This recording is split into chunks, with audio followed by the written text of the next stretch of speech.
Au cœur chaotique de la ville, une fillette invisible pour le monde survit parmi les ombres et les déchets. Un murmure provenant d'une ruelle révèle un plan glacé.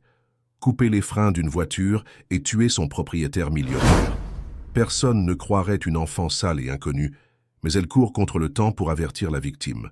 Si cette belle histoire de dépassement et d'amour vous a plu, n'oubliez pas de vous abonner à notre chaîne et dites-nous de quelle ville vous nous regardez, en continuant. Dans le tumulte indifférent de Paris, où les lumières de la ville éclipsent les étoiles et où les pas pressés des passants créent une symphonie urbaine, une petite silhouette se faufilait entre les ombres. Élodie Mercier, 12 ans à peine, connaissait chaque recoin du 18e arrondissement comme ça, poker. Ses yeux, d'un bleu intense que même la crasse du quotidien ne parvenait pas à ternir, reflétaient une sagesse prématurée que seule la rue pouvait enseigner. Ce matin de janvier était particulièrement glacial. Le thermomètre affichait des températures négatives et le vent qui s'engouffrait entre les immeubles haussmanniens semblait transpercer jusqu'aux os. Élodie resserra autour d'elle le vieux manteau trop grand qu'elle avait récupéré dans un conteneur de dons. 3 ans qu'elle vivait ainsi à la marge, invisible pour la plupart des Parisiens qui l'évitèrent du regard quand ils ne l'ignoraient pas complètement. « Un jour de plus », murmura-t-elle en soufflant sur ses doigts, rougis par le froid. Elle avait établi sa routine matinale avec une précision militaire. D'abord, les poubelles du boulanger de la rue Le Pic, où elle trouvait parfois des viennoiseries de la veille. Ensuite, le marché couvert où les commerçants lui laissaient occasionnellement quelques fruits abîmés. Et puis, si la chance lui souriait, les terrasses des cafés ou des pièces oubliées attendaient sous les tables. Ce matin-là, sa quête l'avait menée près de l'imposante Tour Mercier, siège du groupe industriel du même nom. Un empire, bâti par Raymond Mercier dans les années 60, maintenant dirigé d'une main de maître par son fils, Laurent Mercier. Élodie connaissait ce nom et ce visage. Ils étaient partout dans la ville. Sur les magazines économiques, les panneaux publicitaires, les écrans des boutiques d'électronique, Laurent Mercier, le visionnaire, l'homme d'affaires impitoyable, le milliardaire philanthrope. Un homme au sommet, intouchable. La petite fille s'apprêtait à continuer son chemin quand des voix basses attirèrent à son attention.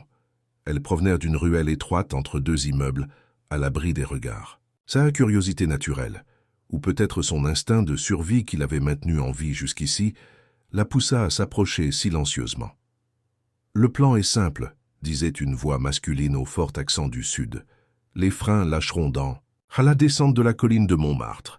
À cette vitesse, il n'aura aucune chance. » Élodie se figea, tous ses sens en alerte. La conversation se poursuivait, et chaque mot qu'elle entendait faisait accélérer les battements de son cœur. « Madame Mercier veut que ça ressemble à un accident. »« Pas de traces, » répondit une seconde voix, plus grave, plus calme, presque professionnelle. « J'ai fait exactement comme elle l'a demandé.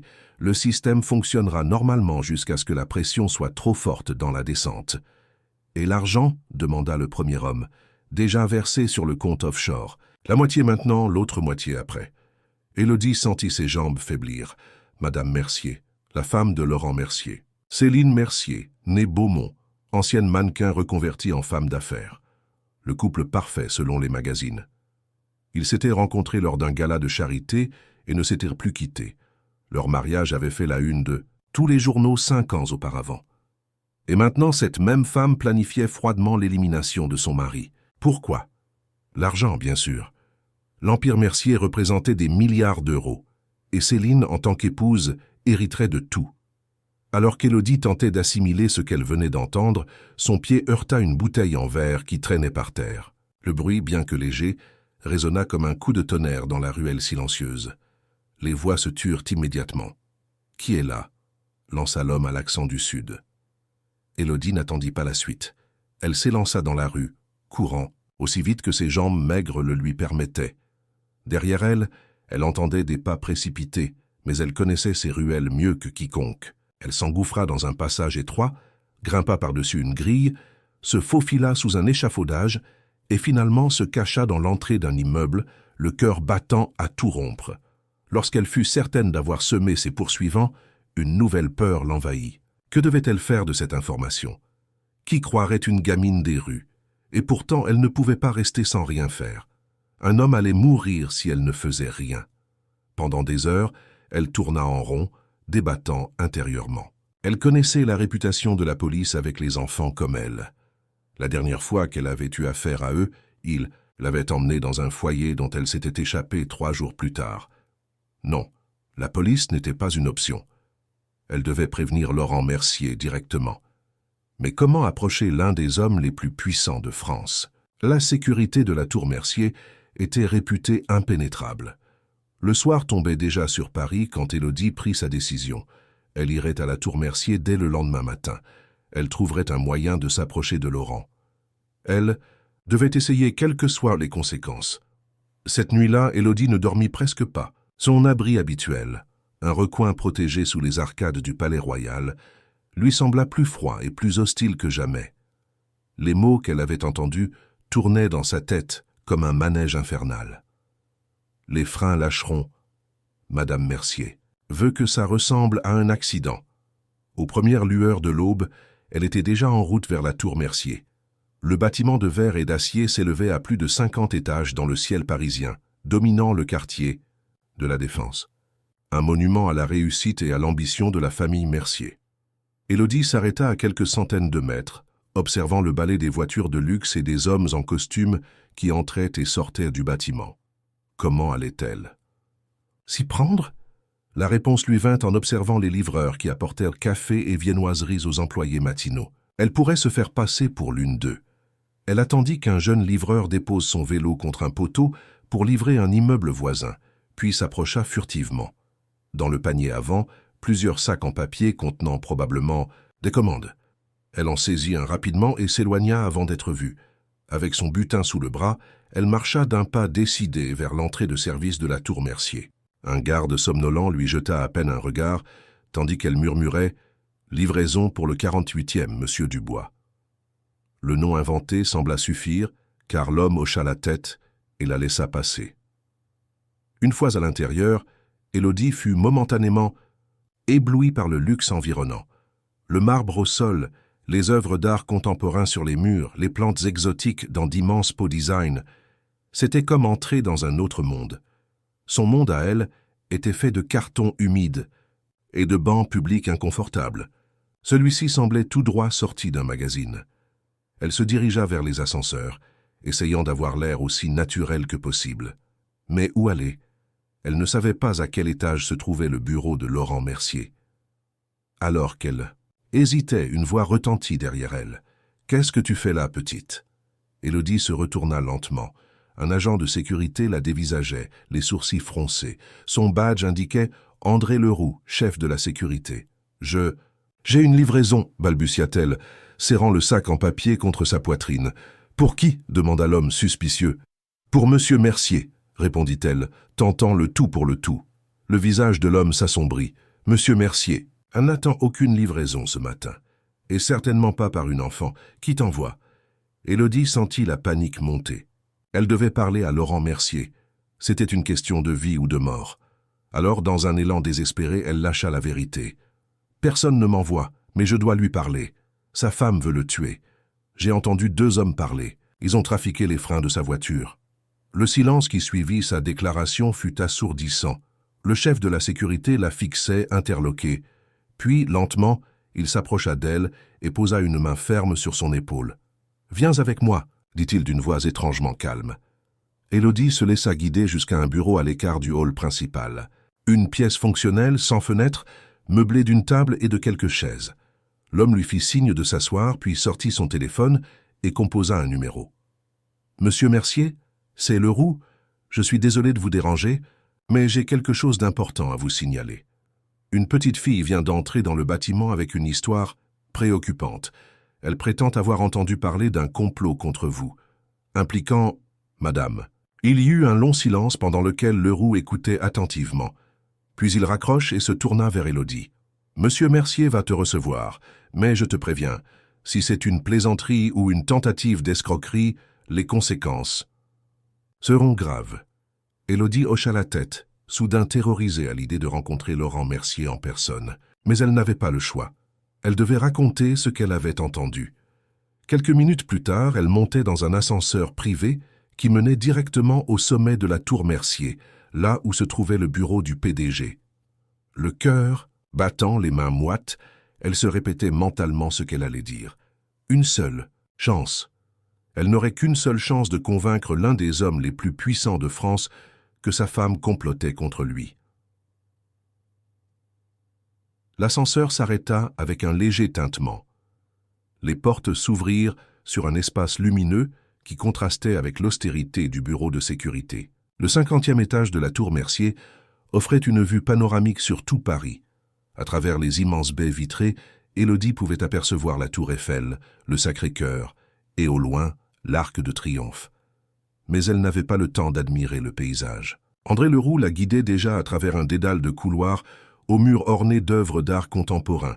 « Par ici », dit-il en s'arrêtant devant une double porte en bois précieux. Il frappa doucement, puis ouvrit sans attendre de réponse. Élodie le suivit, les jambes tremblantes. Le bureau de Laurent Mercier était à l'image de l'homme, imposant, élégant et intimidant. 3 fois plus grand que l'appartement moyen parisien, il était aménagé avec un goût exquis, mêlant design moderne et antiquité. Au centre de la pièce, un bureau en verre sur lequel étaient disposés plusieurs écrans d'ordinateur. Et derrière ce bureau, debout, se tenait Laurent Mercier en personne. Il était plus grand qu'Élodie ne l'avait imaginé.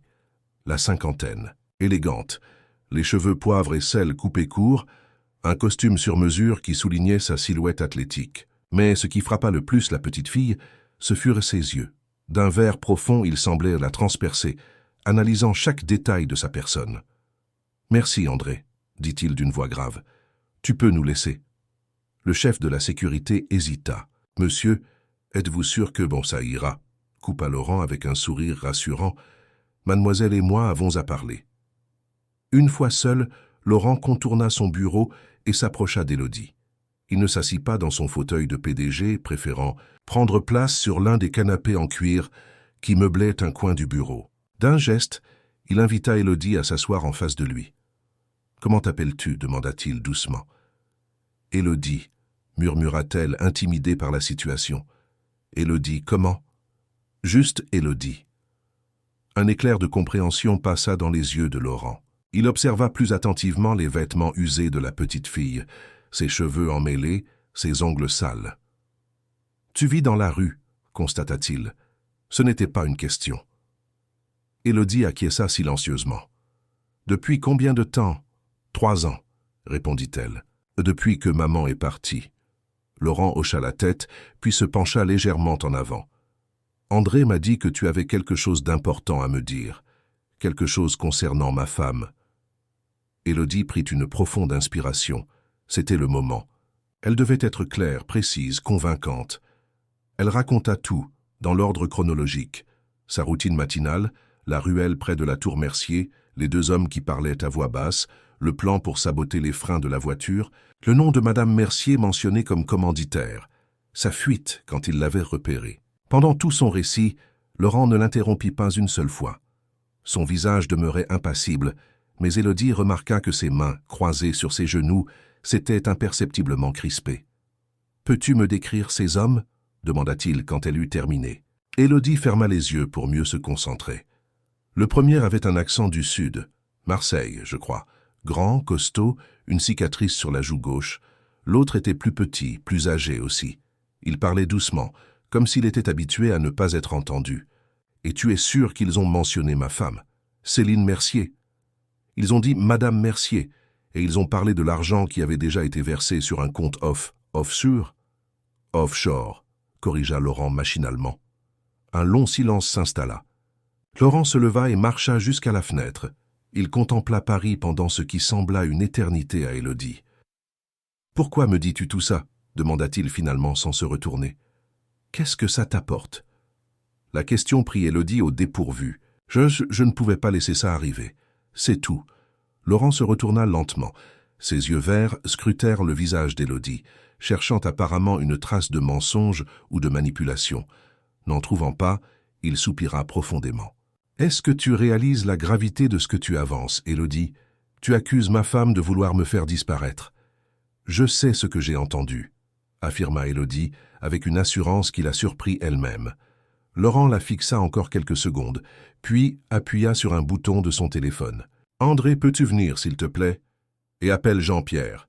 Dis-lui d'inspecter ma voiture immédiatement, qu'il vérifie en priorité le système de freinage. » Le chef de la sécurité arriva rapidement. Laurent lui donna des instructions précises. Garder. Élodie dans son bureau ne laissait rentrer personne à l'exception de Jean-Pierre, le mécanicien personnel de Laurent, et surtout, ne pas prévenir Céline de la présence de la petite fille. « Je dois m'absenter, » expliqua Laurent à Élodie, « mais je vais revenir très vite. En attendant, André va rester avec toi. Tu as faim ?» À la mention de nourriture, l'estomac d'Élodie gargouilla bruyamment. Elle n'avait rien mangé depuis la veille au soir, un morceau de pain récupéré dans la poubelle d'une boulangerie.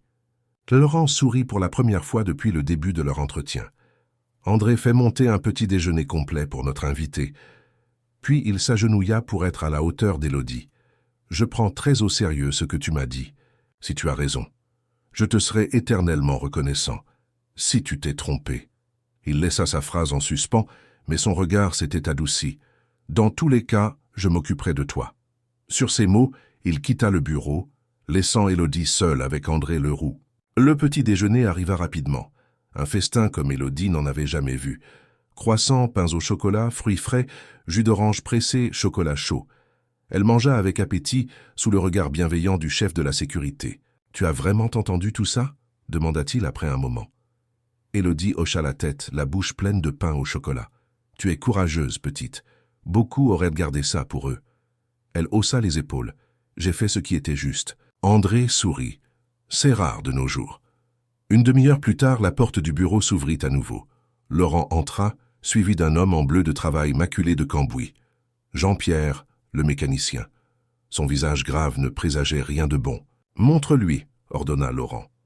Jean-Pierre posa sur le bureau un petit objet métallique qui ressemblait à un connecteur. « Voilà ce que j'ai trouvé sur le circuit de freinage, un dispositif de rupture programmé. À première vue, rien d'anormal.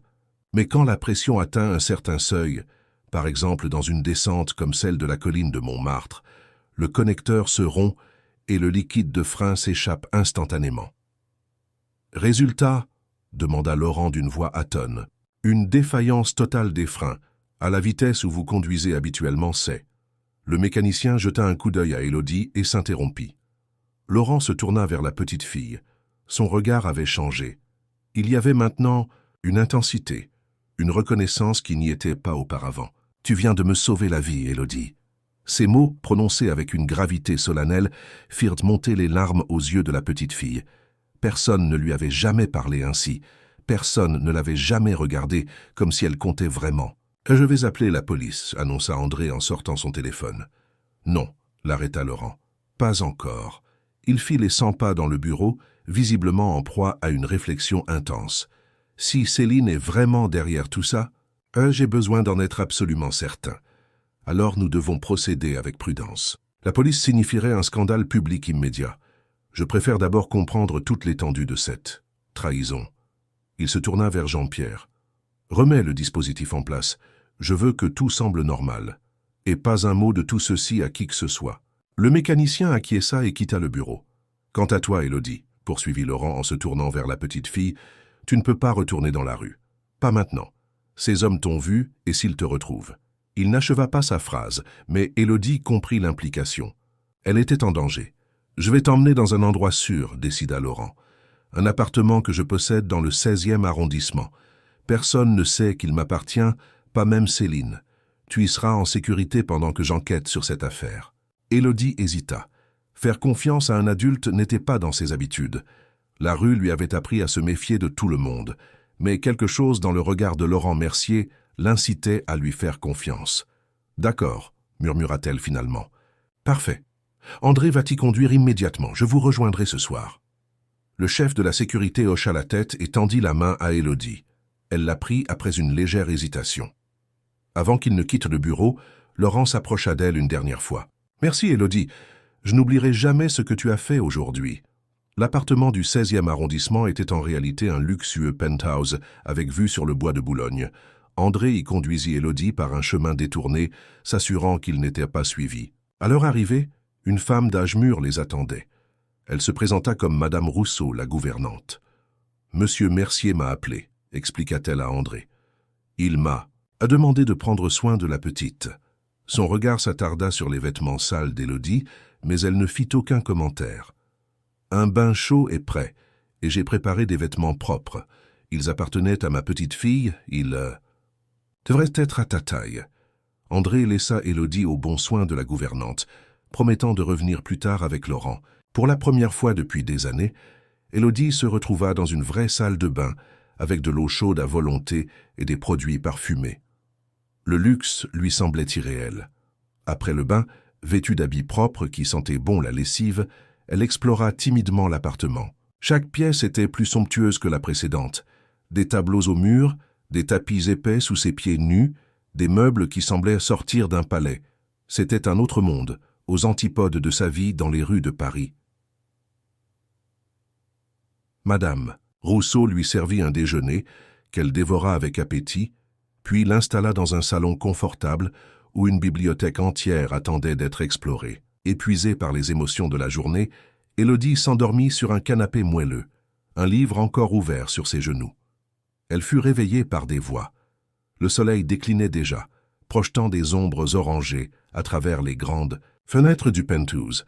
Laurent Mercier était là, discutant à voix basse avec André dans l'entrée. « Comment va-t-elle » demandait Laurent. « Elle s'est endormie en lisant » répondit la gouvernante. Cette pauvre enfant était épuisée. Laurent acquiesça puis remarqua qu'Élodie était réveillée. Il s'approcha d'elle avec un sourire fatigué. « J'ai passé la journée à vérifier ton histoire » annonça-t-il sans préambule. « Et j'ai découvert des choses troublantes. » Élodie se redressa sur le canapé, soudain parfaitement alerte.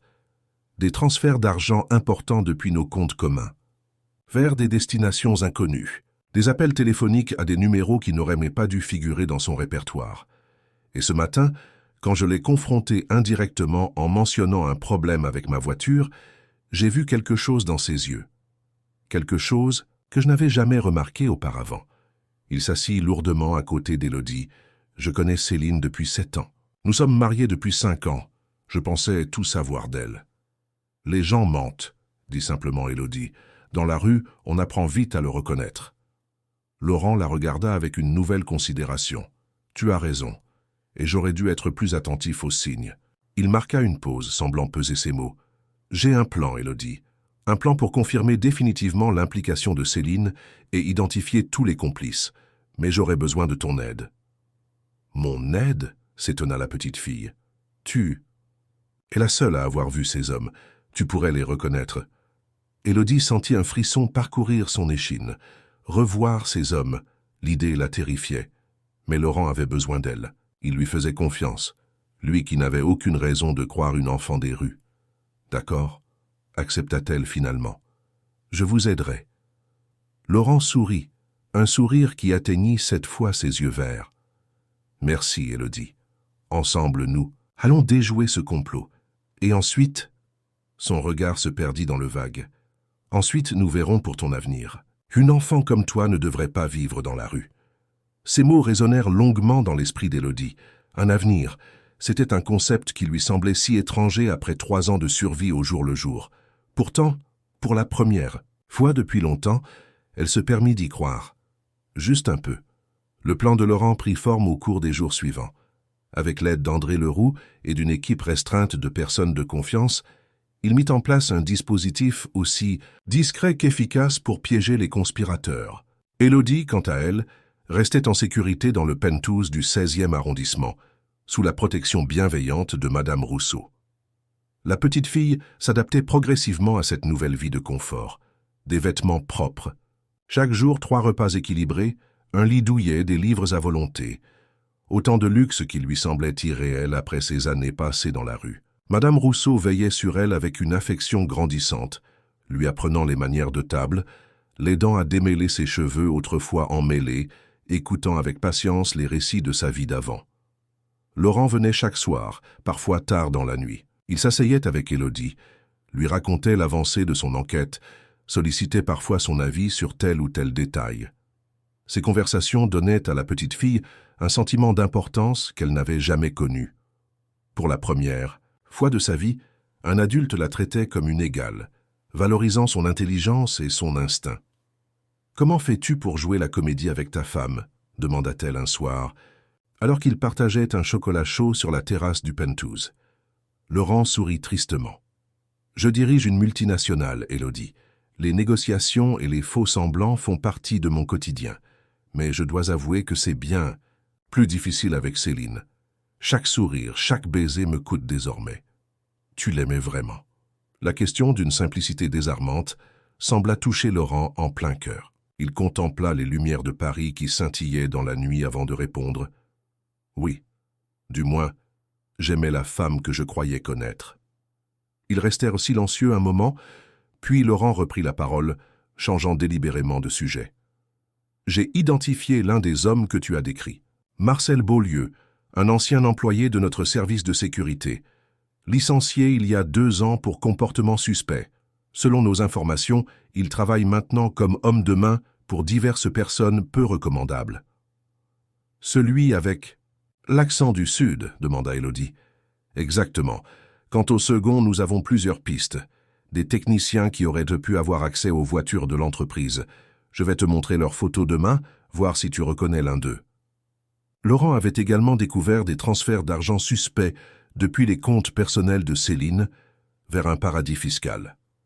Des sommes importantes, fractionnées pour éviter d'attirer l'attention, et des appels téléphoniques réguliers, vers un numéro qui, après vérification, appartenait à Marcel Beaulieu. « Nous avons presque tous les éléments, » conclut Laurent. « Il ne nous manque que la confirmation finale de l'implication directe de Céline. Et pour cela, j'ai prévu quelque chose de spécial. » Le lendemain matin, Laurent annonça publiquement l'organisation d'une grande soirée caritative à la Tour, Mercier pour le surlendemain. Une collecte de fonds au profit des enfants défavorisés, une ironie qui n'échappa pas à Élodie. Tous les cadres supérieurs de l'entreprise étaient conviés, ainsi que de nombreuses personnalités parisiennes. Céline, en tant qu'épouse du PDG, serait naturellement la co-hôtesse de l'événement. « C'est ce soir-là que tout se jouera », expliqua Laurent à Élodie. « Nous avons modifié le système de freinage de ma voiture pour qu'il semble défaillant, mais sans danger réel. Une fausse information sera discrètement communiquée à Céline.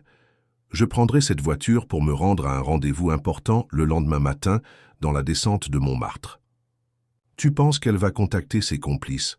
J'en suis certain, et nous serons prêts à les intercepter. » Le jour de la soirée caritative arriva. Laurent avait tout prévu, jusqu'au moindre détail. Des agents de sécurité discrets étaient postés à des endroits stratégiques. André supervisait l'ensemble du dispositif depuis un centre de contrôle improvisé. Quant à Élodie, elle observerait la scène depuis une salle adjacente, via un système de caméras de surveillance.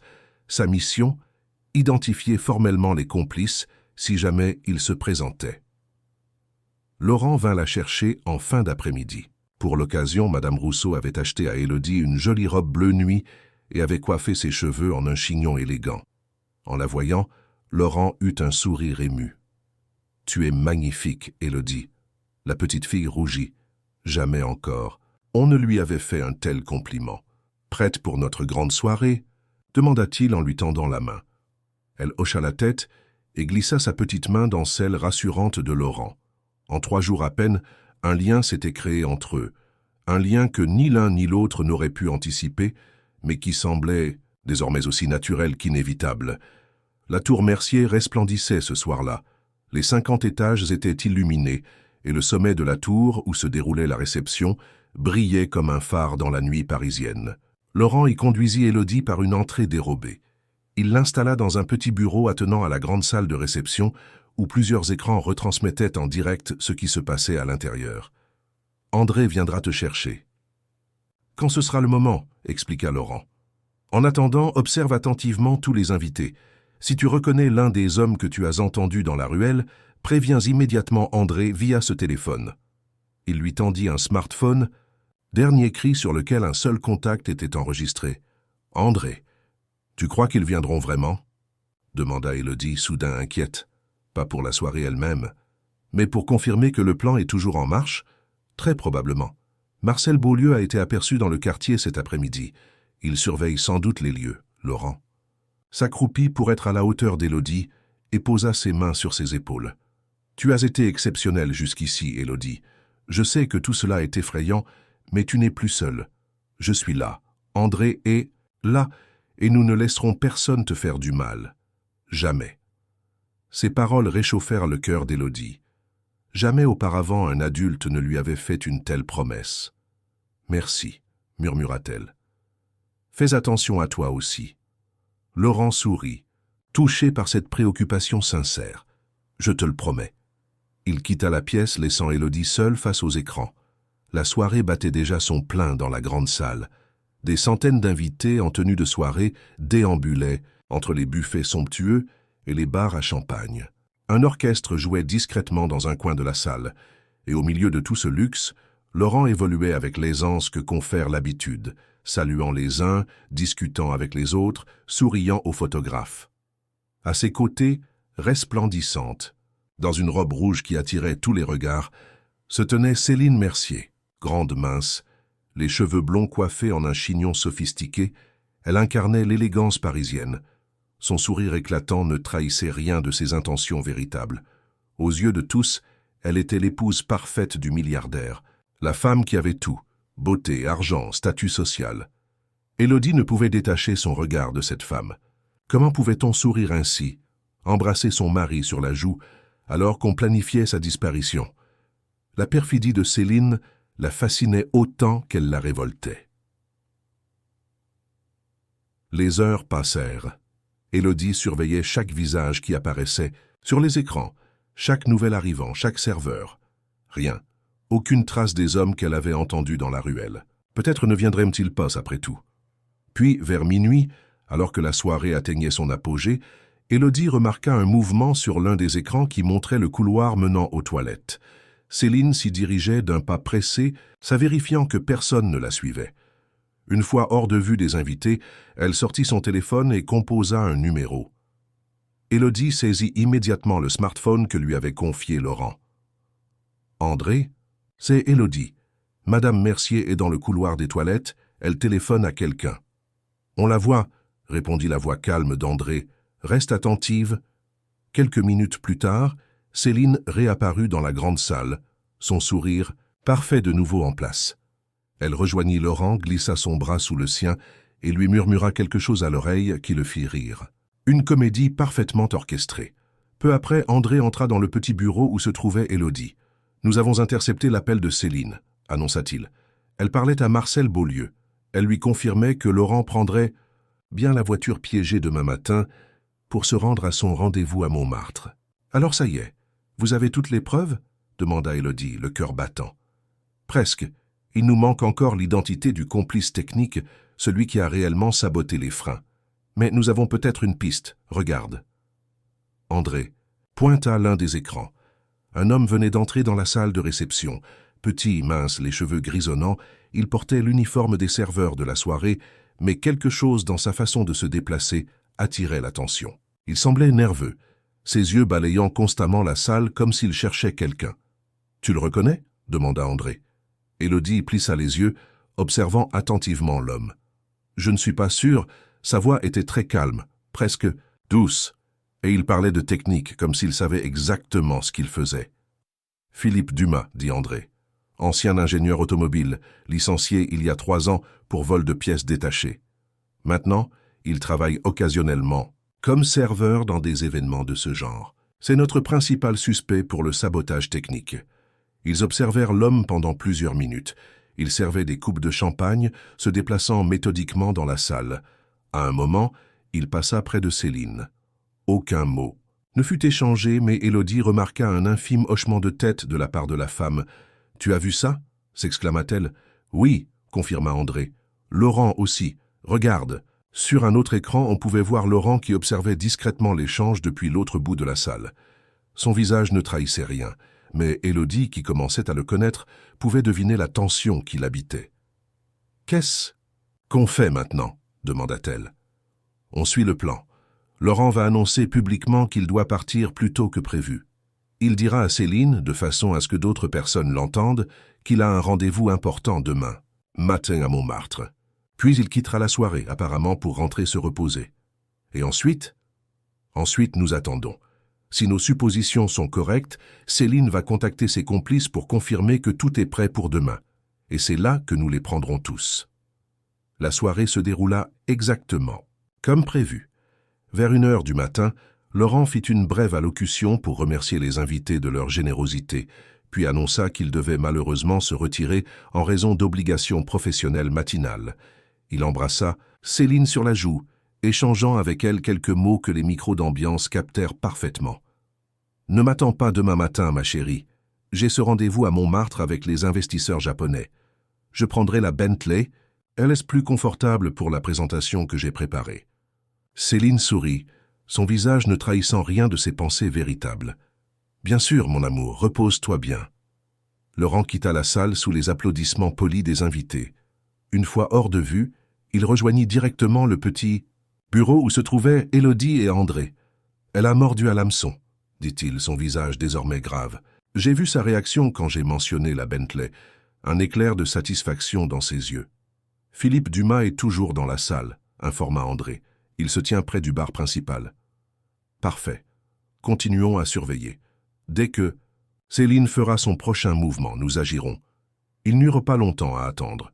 Moins de 20 minutes après le départ officiel de Laurent, Céline s'excusa auprès d'un groupe d'invités et se dirigea vers les toilettes, son téléphone déjà à la main. Simultanément, Philippe Dumas quitta son poste au bar et se dirigea vers une sortie de service. « C'est maintenant », murmura Laurent. Sur son signal, plusieurs agents de sécurité discrets se mirent en mouvement. 2 suivirent Céline, tandis que 3 autres interceptèrent Philippe avant qu'il ne puisse quitter le bâtiment. Dans le même temps, une équipe postée à l'extérieur de la tour Mercier repéra Marcel Beaulieu qui attendait dans une voiture banalisée. En moins de 10 minutes, les 3 conspirateurs étaient appréhendés et conduits séparément dans des salles d'interrogatoire situées dans les niveaux inférieurs de la tour. Laurent se tourna vers Élodie, un mélange de tristesse et de soulagement sur son visage. « C'est fini, grâce à toi, Élodie. Tu m'as sauvé la vie. » La petite fille sentit une émotion intense l'envahir, la fatigue, la tension des derniers jours, la peur qui l'avait accompagnée depuis qu'elle avait entendu cette conversation dans la ruelle. Tout cela la submergea soudain, et des larmes silencieuses coulèrent sur ses joues. Sans hésiter, Laurent s'approcha et la prit dans ses bras. C'était la première fois qu'il faisait ce geste, et pourtant il semblait parfaitement naturel. Élodie se blottit contre lui, trouvant dans cette étreinte une sécurité qu'elle n'avait pas connue depuis la disparition de sa mère.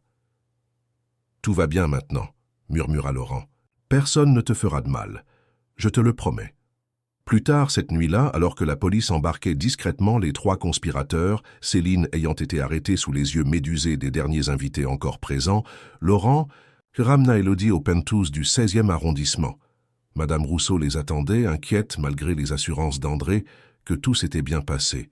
« Un bain chaud et au lit », ordonna-t-elle gentiment à Élodie. « Cet enfant a eu assez d'émotions pour aujourd'hui. » Laurent acquiesça, mais avant de laisser Élodie partir avec la gouvernante, il s'agenouilla devant elle.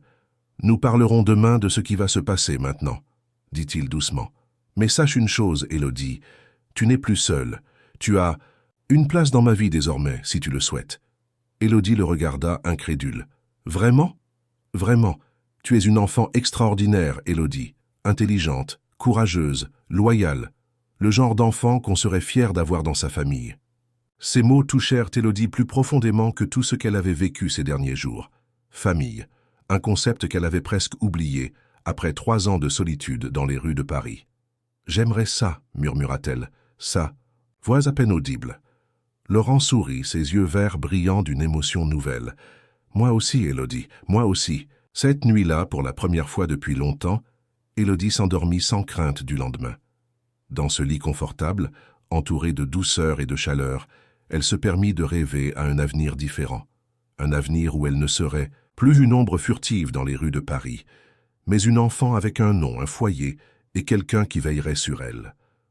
Un avenir avec Laurent Mercier, l'homme qu'elle avait sauvé et qui, à son tour, l'avait sauvée. Les jours qui suivirent. L'arrestation de Céline et de ses complices furent intenses. Laurent dut gérer simultanément la crise médiatique, les aspects juridiques de l'affaire et les répercussions au sein de son entreprise.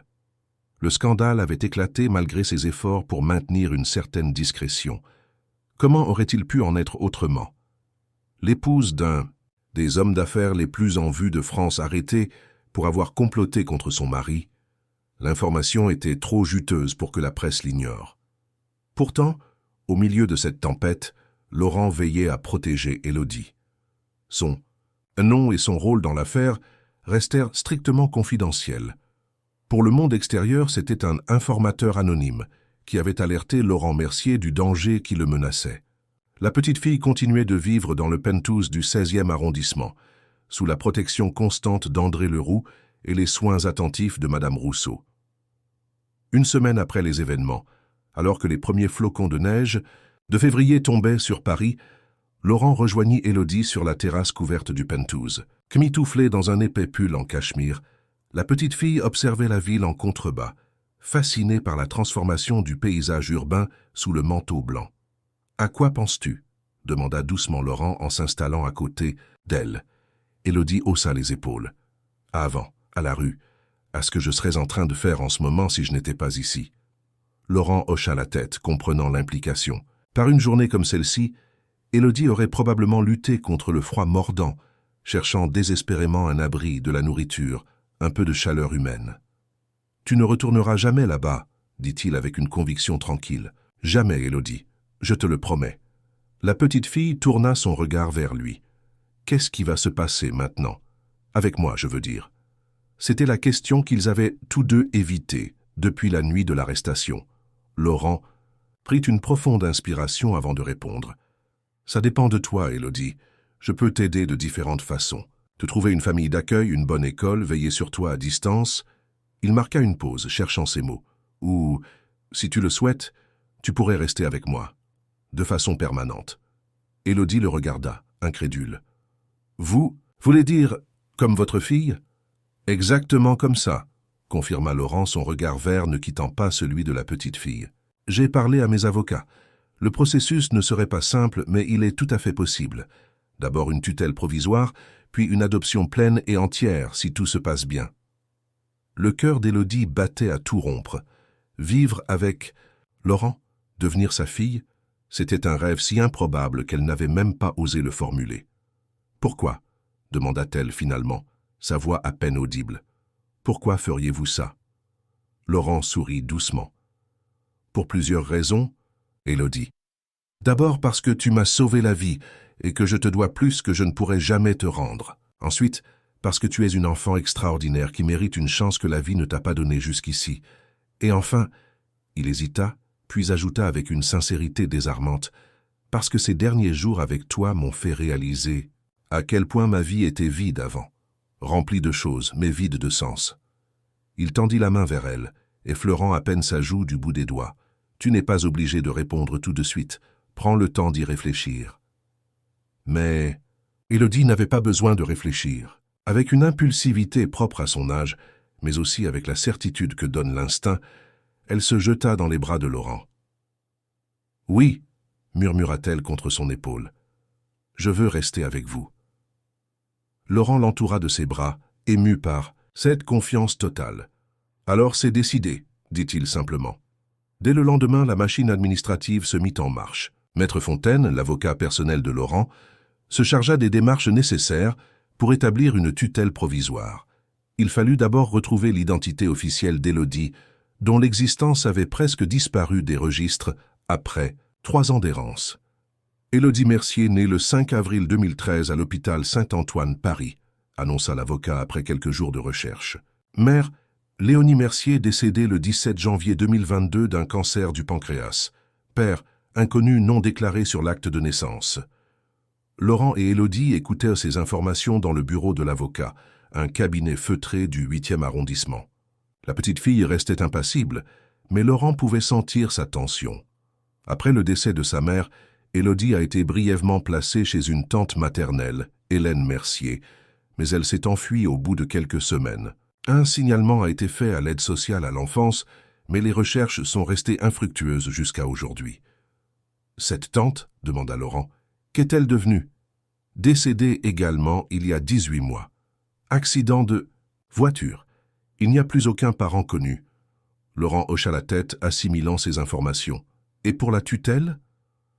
Compte tenu des circonstances exceptionnelles et de l'absence de famille, le juge des tutelles devrait accorder une mesure d'urgence. Votre position sociale et vos ressources joueront en votre faveur, monsieur Mercier. Mais il faudra être transparent sur la façon dont vous avez rencontré Élodie. Je dirai la vérité, affirma Laurent. Et Élodie m'a sauvé la vie. Sans elle, je ne serais plus là aujourd'hui. L'avocat acquiesça, satisfait. Une dernière chose. Êtes-vous certain de vouloir vous engager dans cette voie, monsieur Mercier? Votre divorce avec madame Mercier n'est pas encore prononcé. L'affaire judiciaire est en cours. C'est peut-être beaucoup à gérer simultanément. Laurent jeta un regard à Élodie, qu'il observait avec une intensité troublante. Je n'ai jamais été aussi sûr de quoi que ce soit, maître Fontaine. Élodie est ma priorité désormais. Les semaines suivantes passèrent dans un tourbillon d'activités.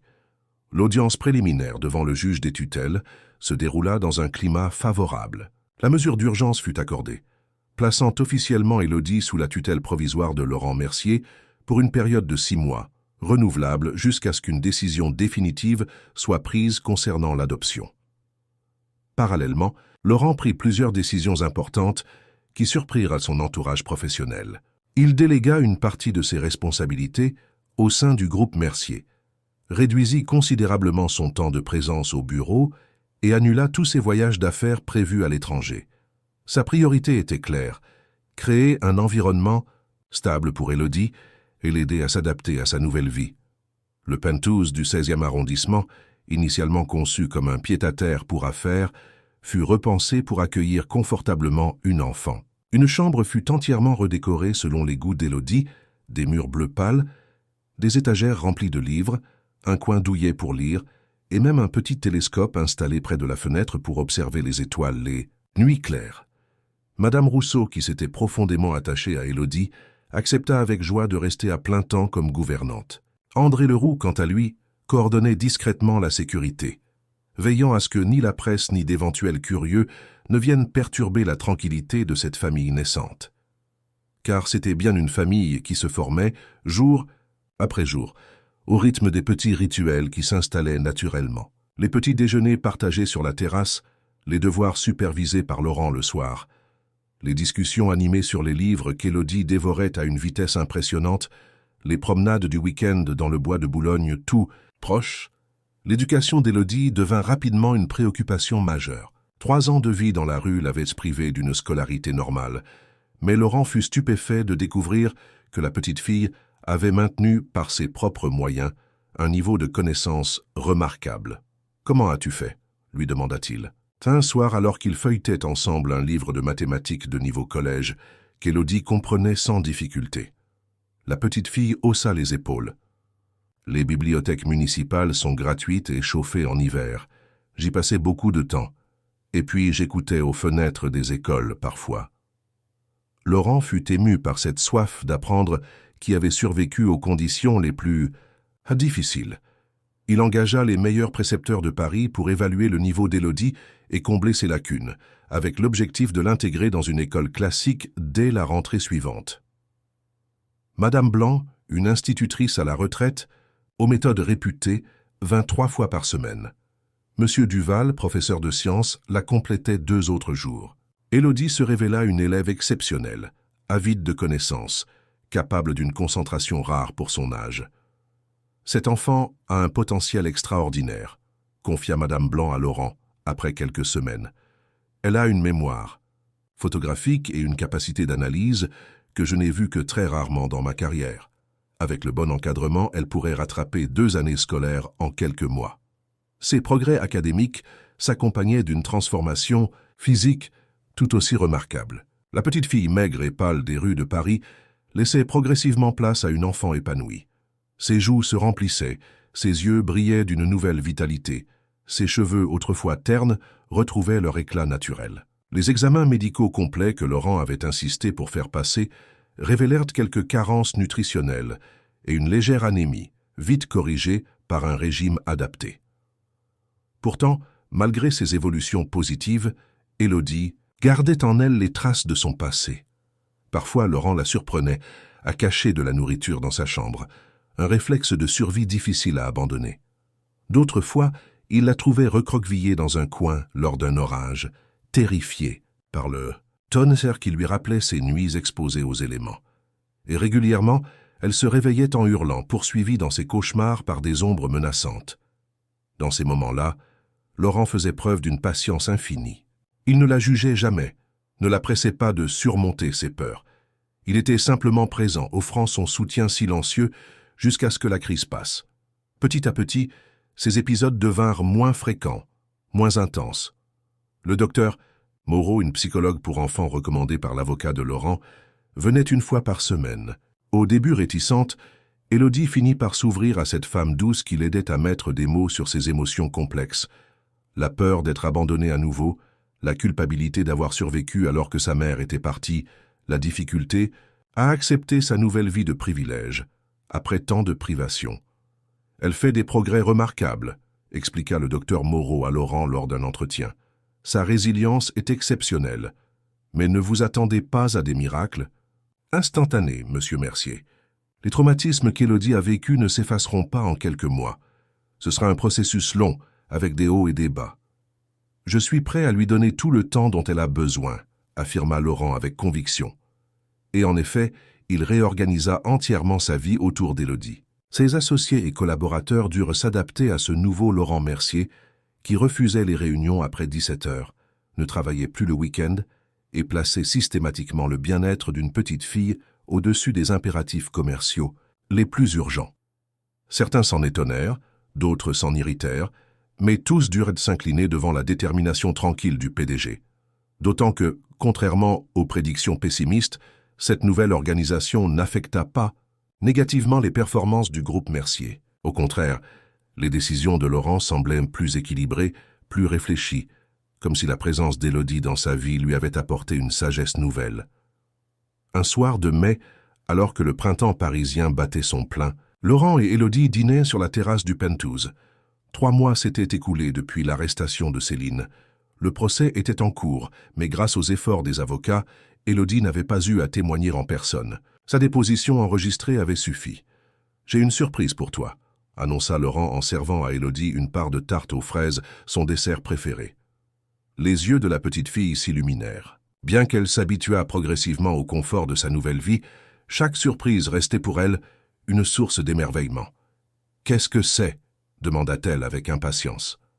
Laurent sourit devant son enthousiasme. Le juge des boues, tutelle, a avancé notre audience. Au lieu d'attendre la fin de la période de 6 mois, il accepte de statuer dès maintenant sur ma demande d'adoption plénière. Élodie posa sa fourchette, soudain très sérieuse. Ça veut dire que si tout se passe bien, et Maître Fontaine est très confiant, tu deviendras officiellement ma fille avant la fin du mois de juin. Légalement, tu porteras mon nom, Élodie Mercier. Je m'appelle déjà Mercier, fit remarquer Élodie. Laurent hocha la tête, amusé par cette coïncidence du destin. C'est vrai, comme si tu étais destiné à faire partie de cette famille. Élodie médita ces paroles, puis demanda avec une hésitation inhabituelle « Et si je voulais garder un souvenir de maman aussi ?» Laurent comprit immédiatement. « Tu pourrais avoir un double nom, Élodie Mercier-Mercier, ou bien nous pourrions trouver une autre façon d'honorer sa mémoire. » La petite fille réfléchit un moment. « J'aimerais garder son prénom comme deuxième prénom, Élodie Léonie Mercier. Comme ça, elle sera toujours avec moi. » Laurent fut touché par cette demande empreinte d'une maturité surprenante. « C'est une excellente idée, Élodie. Nous le ferons ainsi. » Ils terminèrent leur dessert en silence, contemplant les lumières de Paris qui s'allumaient progressivement dans le crépuscule. Puis Laurent reprit la parole. « Il y a autre chose dont je voulais te parler, l'école. Madame Blanc pense que tu es prête à intégrer un établissement à la rentrée prochaine. J'ai quelques options à te proposer. » Il lui présenta plusieurs brochures d'écoles prestigieuses de Paris. L'école internationale, le lycée Henri IV, l'Institut Sainte-Marie. Toutes offraient un enseignement d'excellence et des programmes adaptés aux enfants à haut potentiel comme Élodie. La petite fille parcourut les documents avec attention, posant des questions pertinentes sur les méthodes pédagogiques, les options artistiques, les langues enseignées. Laurent observait avec fierté cet enfant qui, quelques mois plus tôt, dormait sous les ponts de Paris et qui discutait maintenant avec assurance de son avenir académique. « Celle-ci, » dit finalement Élodie en désignant l'école internationale. « J'aime leurs programmes de sciences et leurs ateliers d'astronomie. » Laurent sourit. L'astronomie était devenue une passion pour Élodie depuis qu'il lui avait offert ce petit télescope. Chaque nuit claire, elle passait des heures à observer les étoiles, à apprendre les constellations, à s'émerveiller devant l'immensité de l'univers. « Excellent choix, » approuva-t-il. « Je prendrai rendez-vous avec la directrice dès demain. » Plus. Tard ce soir-là, alors qu'il bordait Élodie dans son lit, un rituel auquel il ne manquait jamais, la petite fille lui posa une question qui le prit au dépourvu. « Laurent, est-ce que je peux t'appeler papa maintenant, ou je dois attendre que ce soit officiel ?» Laurent sentit une émotion intense l'envahir. Depuis le début de leur cohabitation, Élodie l'avait toujours appelé par son prénom. Ce passage à papa représentait un cap symbolique important. « Tu peux m'appeler comme tu le souhaites, Élodie, » répondit-il doucement. « Ce qui compte, ce n'est pas le mot, mais ce qu'il y a derrière. » La petite fille sembla réfléchir intensément, puis murmura « Bonne nuit, papa ». Ces deux simples mots résonnèrent dans le cœur de Laurent comme la plus belle des musiques. Il embrassa Élodie sur le front, ému au-delà des mots. « Bonne nuit, ma fille », répondit-il simplement. Cette nuit-là, pour la première fois depuis des années, Laurent se sentit véritablement complet. Les cicatrices de la trahison de Céline commençaient à s'estomper, remplacées par la joie pure que lui apportait cet enfant extraordinaire qui avait fait irruption dans sa vie de la façon la plus inattendue qui soit. Il repensa au chemin parcouru depuis ce matin de janvier où une petite vagabonde avait tenté désespérément de l'avertir d'un danger. Qui aurait pu prédire que cette rencontre improbable mènerait à une telle transformation? Élodie lui avait sauvé la vie au sens littéral, mais elle avait fait bien plus que cela. Elle lui avait rappelé ce que signifiait vraiment vivre. L'été arriva, apportant avec lui une chaleur inhabituelle sur Paris. Les fontaines de la capitale devinrent des oasis de fraîcheur où les Parisiens cherchaient refuge contre la canicule. Dans le penthouse du 16e arrondissement, la climatisation ronronnait doucement, créant un havre de confort pour ses occupants. Le 17 juin 2023, une date que ni Laurent ni Élodie n'oublieraient jamais, le juge des tutelles rendit sa décision finale. Après avoir examiné tous les rapports, ceux des services sociaux, des psychologues, des précepteurs et même du pédiatre qui suivait désormais régulièrement Élodie, il accorda à Laurent Mercier l'adoption plénière de la petite fille. Par la présente décision, Élodie Léonie Mercier devient légalement votre fille, monsieur Mercier, avec tous les droits et devoirs que cela implique, annonça solennellement le magistrat. Laurent et Élodie échangèrent un regard, chargé d'émotion. Ce n'était qu'une formalité administrative, une signature sur un document officiel, mais pour eux, cela représentait tellement plus. C'était la reconnaissance légale d'un lien qui s'était forgé dans des circonstances extraordinaires, un lien que rien ne pourrait plus jamais rompre. À la sortie du tribunal, André Leroux les attendait, tenant discrètement à distance les quelques journalistes qui avaient eu vent de la procédure. Laurent et Élodie montèrent rapidement dans la berline aux vitres teintées qui les ramena au penthouse, où Madame Rousseau avait préparé une petite fête pour célébrer l'événement. « Bienvenue dans la famille, officiellement cette fois », dit Laurent en levant une coupe de champagne, tandis qu'Élodie tenait un verre de jus de fruits pétillant. « À nous », répondit simplement la petite fille, ses yeux bleus brillants de bonheur. Le reste de l'été se déroula comme dans un rêve. Laurent avait décidé de prendre un congé exceptionnel, déléguant temporairement la direction du groupe Mercier à son conseil d'administration. Il voulait profiter pleinement de ses premiers mois en tant que père officiel, mais aussi permettre à Élodie de découvrir le monde au-delà des rues de Paris. Ils voyagèrent d'abord dans le sud de la France, où Laurent possédait une villa sur les hauteurs de Nice. Élodie découvrit la Méditerranée avec émerveillement, apprenant à nager sous l'œil attentif de son père adoptif. Ses progrès furent rapides, comme dans tout ce qu'elle entreprenait. En quelques jours à peine, elle s'élançait dans les vagues avec une confiance croissante. Puis ce fut l'Italie, la Grèce et même un bref séjour à New York, où Laurent devait rencontrer des partenaires commerciaux. Partout, il veillait à équilibrer découvertes culturelles et moments de pure détente. Musée le matin, plage l'après-midi. Visites éducatives suivies de glaces gigantesques ou de séances de cinéma. Élodie absorbait tout avec une curiosité insatiable, posant 1000 questions, observant le monde avec des yeux grands ouverts. À la fin du mois d'août, ils revinrent à Paris pour préparer la rentrée scolaire. L'école internationale avait accepté Élodie après un entretien où elle avait impressionné la directrice par sa maturité et ses connaissances.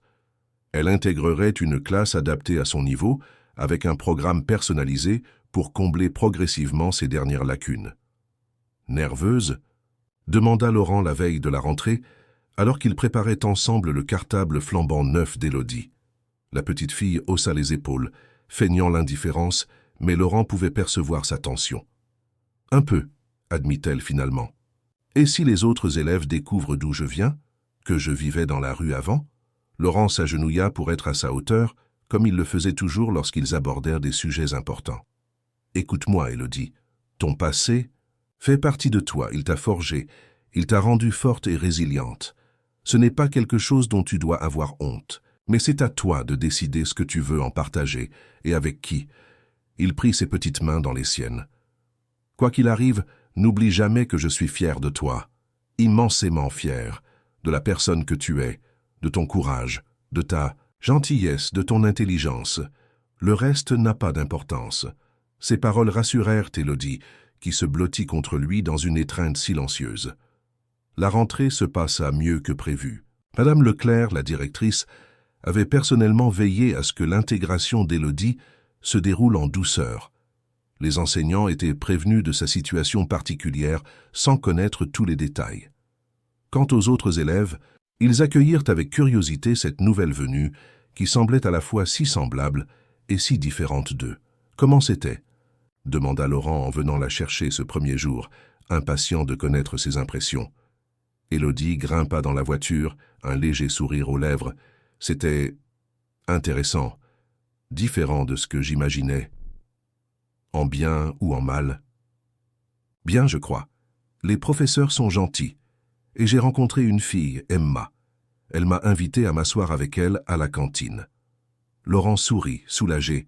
Une amie potentielle dès le premier jour, c'était un excellent signe. Les semaines suivantes confirmèrent ce bon départ. Élodie s'adaptait progressivement au rythme scolaire, nouant quelques amitiés prudentes, impressionnant ses professeurs par ses capacités. Laurent recevait régulièrement des retours élogieux lors des réunions parents-professeurs. « Votre fille a un potentiel exceptionnel, monsieur Mercier », lui confia sa professeure principale en octobre. Elle a non seulement rattrapé son retard, mais elle dépasse maintenant le niveau de sa classe dans plusieurs matières. Je pense qu'il faudrait envisager un programme encore plus avancé pour elle. Laurent en discuta avec Élodie, lui laissant le choix. Ce que tu veux avant tout, c'est que tu sois heureuse, pas nécessairement que tu sois la première de la classe. La petite fille réfléchit longuement avant de répondre. « J'aime apprendre », dit-elle simplement. « Plus vite j'apprends, plus je peux découvrir de nouvelles choses, mais j'aime aussi mes amis. Je ne veux pas changer de classe. » Un compromis fut trouvé. Élodie resterait dans sa classe actuelle, mais suivrait des modules avancés dans les matières où elle excellait particulièrement, mathématiques, sciences et langues étrangères. Ce programme hybride lui permettait de maintenir les liens sociaux qu'elle commençait à tisser, tout en nourrissant son intelligence avide. L'automne s'installait sur Paris, transformant les jardins en tapis de feuilles dorées, lorsqu'un événement inattendu vint perturber cette harmonie naissante. Laurent était dans son bureau à la Tour Mercier quand il reçut un appel d'André Leroux. « Monsieur, nous avons un problème. Une femme tente d'approcher Élodie à la sortie de l'école. Elle prétend être sa grand-mère. » Laurent se figea. « Sa grand-mère, c'est impossible. Les parents de Léonie sont décédés il y a des années, selon le dossier que nous avons constitué. »« Je sais, monsieur. C'est pourquoi j'ai immédiatement intercepté cette personne. Elle attend maintenant dans un bureau de l'école avec la directrice. Élodie est avec moi, elle va bien, mais elle est un peu secouée. »« J'arrive immédiatement, » dit Laurent en se levant déjà, ignorant la pile de dossiers qui réclamèrent son attention. 20 minutes plus tard, il entrait dans le bureau de Madame Leclerc. Élodie se précipita vers lui dès qu'il franchit la porte, s'accrochant à sa main comme à une bouée de sauvetage. Face à eux se tenait une femme d'une 60aine d'années, vêtue avec une élégance discrète, le visage marqué par les années, mais conservant une certaine beauté. « Monsieur. »« Mercier, je présume, » dit-elle en se levant pour le saluer. « Je suis Françoise Deschamps, la mère de Martin Deschamps, qui fut le compagnon de Léonie Mercier pendant plusieurs années. » Laurent serra brièvement la main tendue, son esprit analysant rapidement la situation. « Madame, j'ai du mal à comprendre votre démarche. Selon nos informations, Élodie n'a plus aucune famille. » La femme eut un sourire triste. « C'est ce que tout le monde a cru, n'est-ce pas? Mais la vérité est plus complexe, monsieur Mercier. » Elle se tourna vers Élodie, qui se cachait à moitié derrière Laurent. « Tu ne te souviens probablement pas de moi, ma chérie. Tu étais très petite la dernière fois que nous nous sommes vus, mais je t'ai cherché pendant très longtemps. » Élodie secoua la tête, visiblement perdue. « Je ne vous connais pas, » murmura-t-elle. Françoise Deschamps soupira. « C'est compréhensible, mais j'ai des photos, des preuves de ce que j'avance. Mon fils Martin a vécu avec ta mère pendant près de 4 ans. Il t'a élevé comme sa propre fille jusqu'à l'âge de 6 ans. Puis il a eu des problèmes. Il a dû partir et Léonie a coupé tous les ponts avec notre famille. » Elle sortit de son sac un album photo qu'elle ouvrit sur le bureau de la directrice. Laurent s'approcha avec Élodie pour examiner les clichés. Il montrait une femme jeune et souriante, indéniablement la mère d'Élodie d'après les photos que Laurent avait obtenues lors de ses recherches, aux côtés d'un homme dans la trentaine. Et sur plusieurs images, une petite Élodie, âgée de 3 ou 4 ans, jouant, riant, semblant heureuse. « Je ne me souviens pas, » répéta Élodie, mais sa voix trahissait une incertitude nouvelle. « Tu étais très jeune, » dit doucement Françoise. « Et après le départ de Martin, les choses ont dû être difficiles. Léonie n'avait pas beaucoup de ressources. » Laurent restait silencieux, assimilant ces nouvelles informations qui venaient compliquer la situation. Si cette femme disait vrai, et les photos semblaient confirmer au moins une partie de son récit, alors Élodie avait bien une forme de famille élargie, pas de lien de sang certes, mais une connexion avec son passé. « Que voulez-vous exactement, Madame Deschamps ?» demanda-t-il finalement, allant droit au but. La femme le regarda droit dans les yeux. « Je veux connaître ma petite fille de cœur, monsieur Mercier. Je veux avoir une place dans sa vie. Quand j'ai appris par les journaux qu'Élodie avait été adoptée par vous, j'ai été soulagé de savoir qu'elle était en sécurité. Mais je ne peux pas simplement disparaître et faire comme si ce lien n'existait pas. » Un silence tendu s'installa dans le bureau. Madame Leclerc, qui était restée discrètement en retrait, intervint avec diplomatie. Peut-être serait-il préférable de poursuivre cette discussion dans un cadre plus privé? Élodie a eu beaucoup d'émotions aujourd'hui, et la journée scolaire est terminée. Laurent acquiesça, reconnaissant envers la directrice pour cette suggestion sensée. « Madame Deschamps, seriez-vous disponible pour continuer cette conversation demain à mon bureau ?» La femme sembla hésiter, puis hocha la tête. « Bien sûr, je comprends que tout ceci est inattendu. Je veux seulement ce qui est le mieux pour... » « Élodie !» Ils échangèrent leurs coordonnées, puis Laurent ramena Élodie au penthouse. La petite fille resta silencieuse pendant tout le trajet, perdue dans ses pensées. Ce n'est qu'une fois à la maison, installée dans le salon avec un chocolat chaud préparé par Madame Rousseau, qu'elle exprima finalement ce qu'elle ressentait. « Je ne me souviens pas d'elle, ni de cet homme sur les photos. Mais il y a des choses, des impressions, comme des rêves dont je ne suis pas sûr s'ils sont réels ou imaginaires. » Laurent s'assit à côté d'elle, attendant patiemment qu'elle trouve ses mots. « Parfois, je me souviens d'une voix d'homme, qui me lisait des histoires, et d'une maison avec un grand arbre dans le jardin, mais c'est flou comme si c'était arrivé à quelqu'un d'autre. » Elle leva vers Laurent des yeux inquiets. « Est-ce que ça change quelque chose pour nous? Si cette femme est vraiment... Si elle connaissait vraiment maman ?» Laurent comprit immédiatement la peur qui se cachait derrière cette question. « Absolument rien ne change entre nous, Élodie. Tu es ma fille, légalement, et dans mon cœur. Rien ni personne ne pourra jamais changer cela. » Il lui prit la main, la serrant doucement. « Mais si cette femme faisait vraiment partie de ta vie avant, elle pourrait t'aider à comprendre ton passé, à combler certaines zones d'ombre.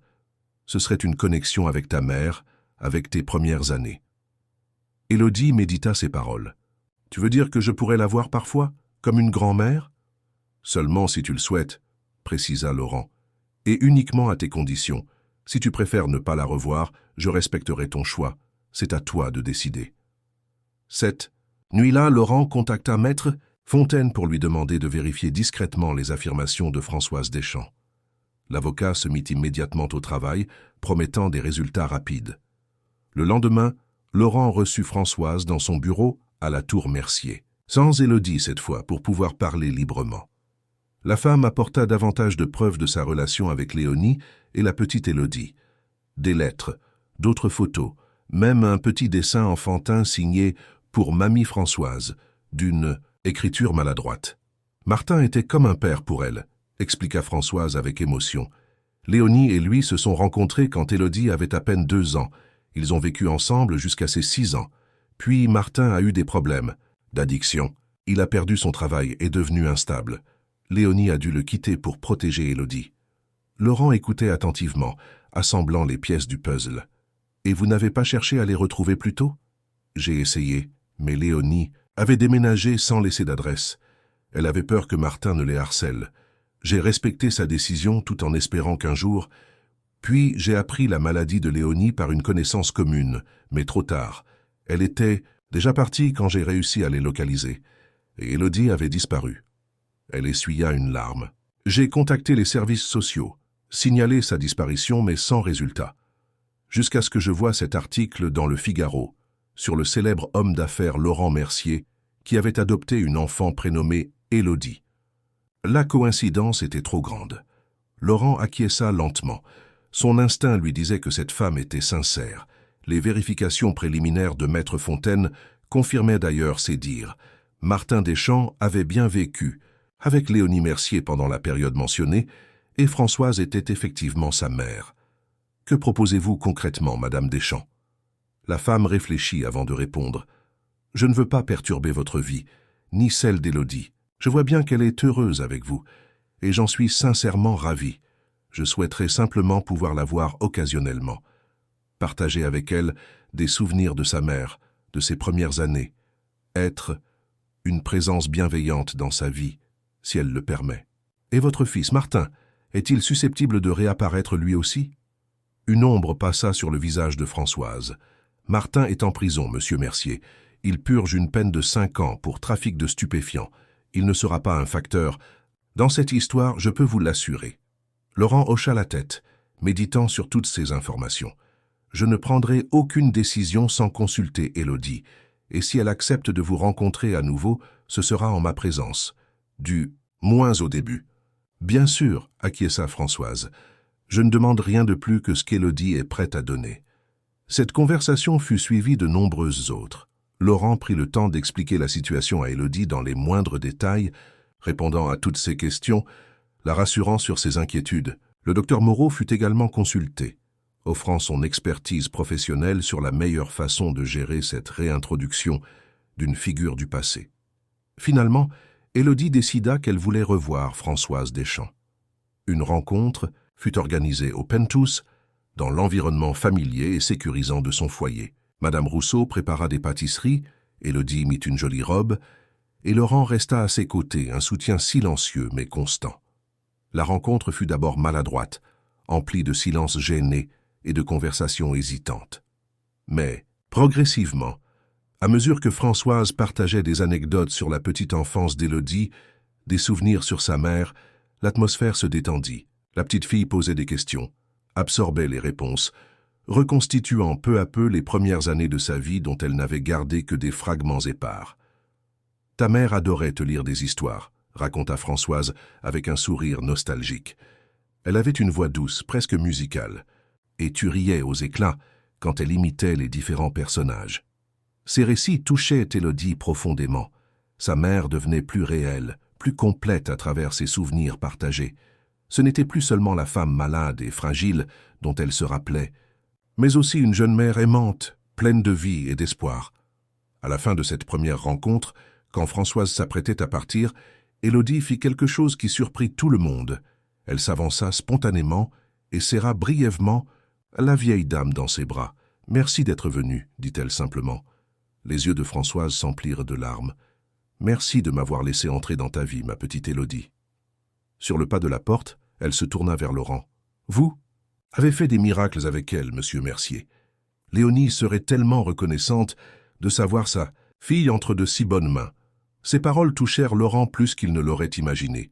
Recevoir cette validation, cette bénédiction indirecte de la mère biologique d'Élodie à travers quelqu'un qu'il avait connu, avait une valeur inestimable à ses yeux.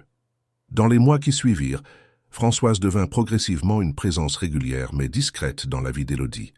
Elle venait parfois le week-end, partageait un repas, apportait des photos ou des objets qui avaient appartenu à Léonie.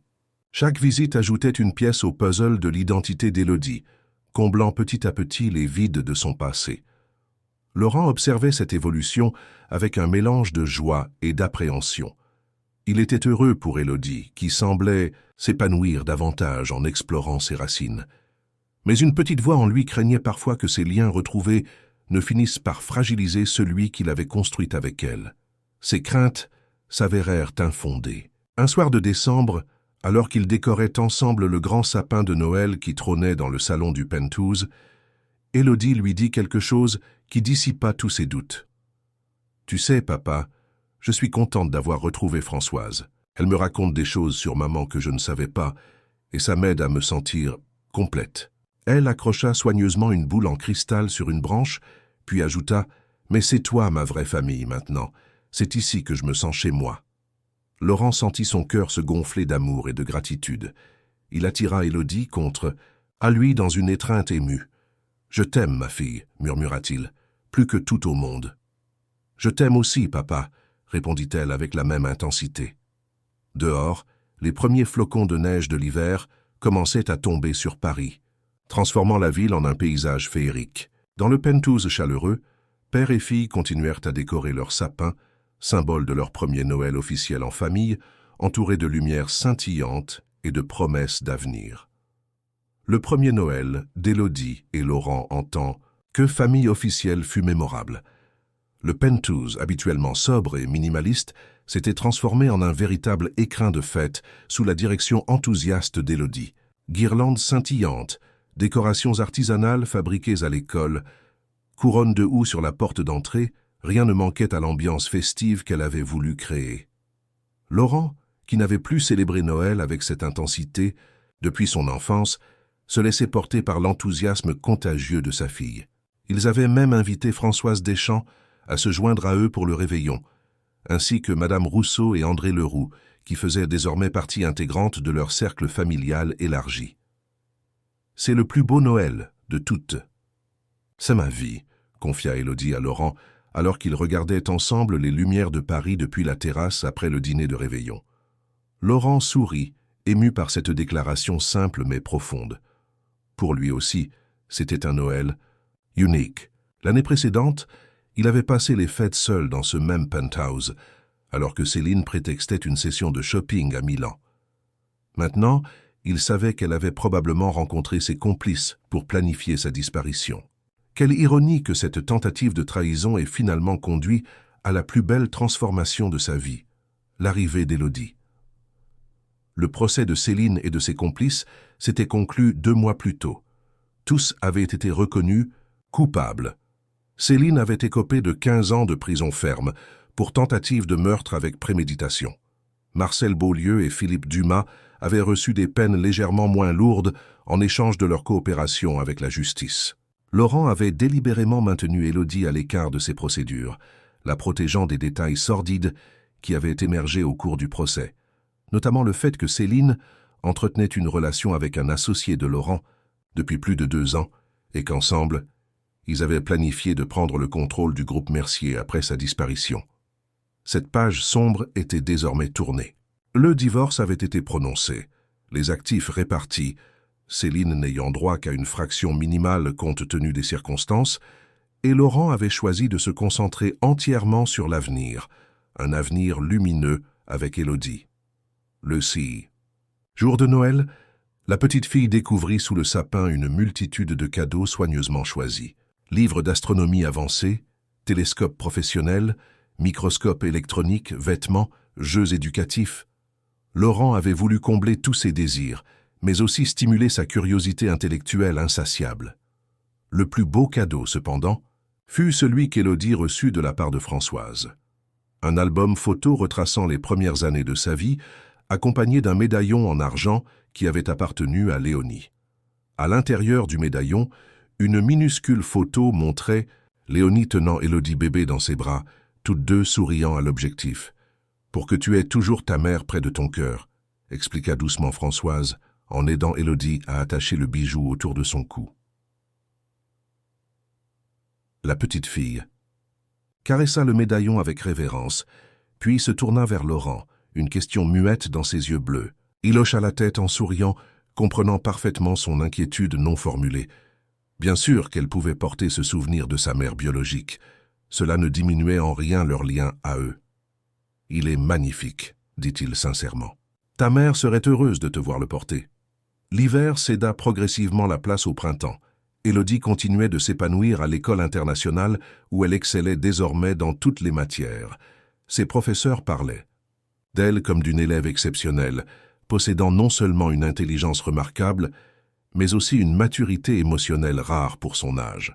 Elle a vécu plus d'expérience en 12 ans que certains adultes en toute une vie, expliqua le docteur Moreau à Laurent lors d'une de leurs consultations régulières. Cette adversité précoce, aussi douloureuse soit-elle, lui a donné une perspective unique sur le monde et une capacité d'empathie extraordinaire. Cette empathie se manifestait dans les amitiés qu'Élodie tissait à l'école. Elle était particulièrement attirée par les élèves qui, comme elle, avaient connu des parcours atypiques, enfants d'expatriés déracinés, élèves boursiers, issus de milieux modestes, ou encore un jeune réfugié syrien récemment arrivé en France. Elle formait avec eux un petit groupe soudé, fondé sur une compréhension mutuelle qui transcendait les différences sociales ou culturelles. « Je suis fier de toi », lui dit Laurent un soir, après avoir assisté à une réunion parents-professeurs où l'enseignante avait salué cette qualité chez Élodie. « Tu as un don pour voir au-delà des apparences. » La petite fille haussa les épaules, embarrassée par le compliment. « C'est normal, je sais ce que c'est d'être différente. » Cette remarque toucha Laurent profondément. Malgré tous ses efforts, pour offrir à Élodie une vie stable et privilégiée, une part d'elle se sentirait toujours comme l'enfant des rues qu'elle avait été. Cette expérience l'avait marquée à jamais, non pas comme une cicatrice mais comme une force qui nourrissait sa compassion et son authenticité. À l'approche de l'été, Laurent commença à planifier leurs vacances.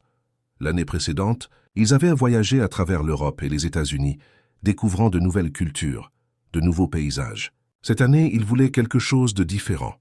« J'ai pensé que nous pourrions passer l'été dans notre maison en Bretagne », proposa-t-il à Élodie. « C'est plus simple, plus authentique que la villa de Nice. Un vieux manoir familial où j'allais enfant avec mes parents. » Les yeux d'Élodie s'illuminèrent. « Un manoir comme dans les livres ?» Laurent rit. « Ne t'emballe pas trop. C'est une grande maison de pierre avec un jardin qui descend jusqu'à la mer. Rien de comparable au château de tes romans d'aventure. Mais l'endroit a une âme, une histoire. Je pense que tu l'aimeras. » Ils partirent début juillet pour Kerfany-les-Pins, un petit village côtier du Finistère. Le manoir de Kerdruck, comme l'appelait la famille Mercier depuis des générations, était une imposante bâtisse de granit gris, aux volets bleus, nichée sur une colline surplombant l'océan Atlantique. Un domaine de plusieurs hectares l'entourait, mêlant jardin anglais soigneusement entretenu et zone plus sauvage, où la nature bretonne exprimait toute sa vigueur. « C'est magique », murmura Élodie en découvrant les lieux. Et en effet, il y avait quelque chose de presque enchanteur dans cet endroit préservé du temps.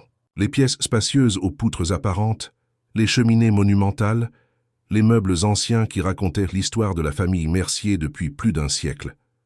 Tout semblait sorti d'un autre âge, même si des rénovations discrètes assurèrent le confort moderne. Madame Rousseau les avait accompagnés, mais André était resté à Paris, remplacé par une équipe de sécurité locale plus familière avec les lieux.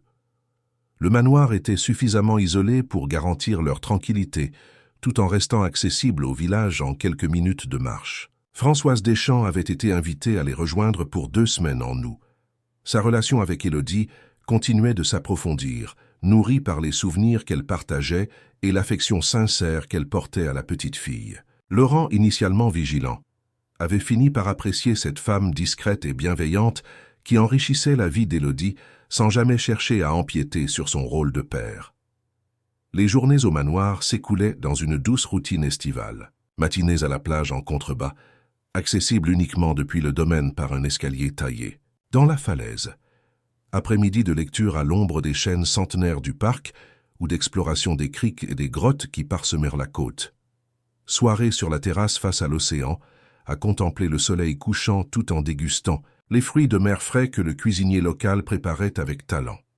Laurent, qui avait prévu de travailler à distance quelques heures par jour, se surprit à délaisser progressivement ses dossiers pour passer plus de temps avec Élodie. Le groupe Mercier fonctionnait parfaitement sans sa supervision constante, et il réalisait de plus en plus que sa présence n'était pas indispensable au quotidien. « Tu as changé, Laurent ?»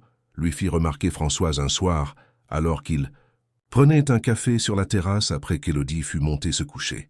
« En bien ou en mal ?» demanda-t-il avec un sourire. « En bien, indéniablement. Tu sembles plus apaisé, plus présent dans l'instant. Élodie t'a transformé autant que tu l'as transformé. » Laurent médita ces paroles en contemplant l'océan qui scintillait sous la lune. « C'est vrai. Avant elle, ma vie était entièrement définie par la réussite professionnelle, l'accumulation de richesses, le pouvoir. Je croyais que c'était ça, le bonheur, ou du moins, je m'étais convaincu que ça devait l'être. Et maintenant? Maintenant, je sais que le vrai succès se mesure autrement. Quand je vois Élodie s'épanouir, quand je l'entends rire, quand je l'aide à surmonter ses peurs ou à découvrir de nouvelles passions, c'est là que je me sens vraiment accompli. » Françoise hocha la tête avec un sourire compréhensif. « C'est ce qu'on appelle être parent, Laurent. C'est la plus belle et la plus difficile des aventures. » Ces conversations avec Françoise amenèrent Laurent à réfléchir plus profondément à l'avenir, le sien et celui d'Élodie. Une idée germait dans son esprit. Une idée qui aurait semblé inconcevable 2 ans plus tôt, mais qui prenait maintenant tout son sens. Un matin d'août, alors qu'il se promenait sur la plage déserte, ramassant des coquillages et observant les oiseaux marins, Laurent se lança. « Élodie, j'aimerais te parler de quelque chose d'important. Un projet que j'envisage mais pour lequel j'ai besoin de ton avis. » La petite fille leva vers lui un regard curieux. « Quel genre de projet ? Je pense sérieusement à prendre du recul par rapport au groupe Mercier. Pas à le quitter complètement, mais à réduire considérablement mon implication, à déléguer davantage, à me concentrer uniquement sur les décisions stratégiques majeures. » Élodie s'arrêta de marcher, surprise. « Mais tu aimes ton travail, non? Tu as construit tout ça. » Laurent sourit face à cette perception mature des choses. « J'ai aimé le construire, oui, et j'en suis fier.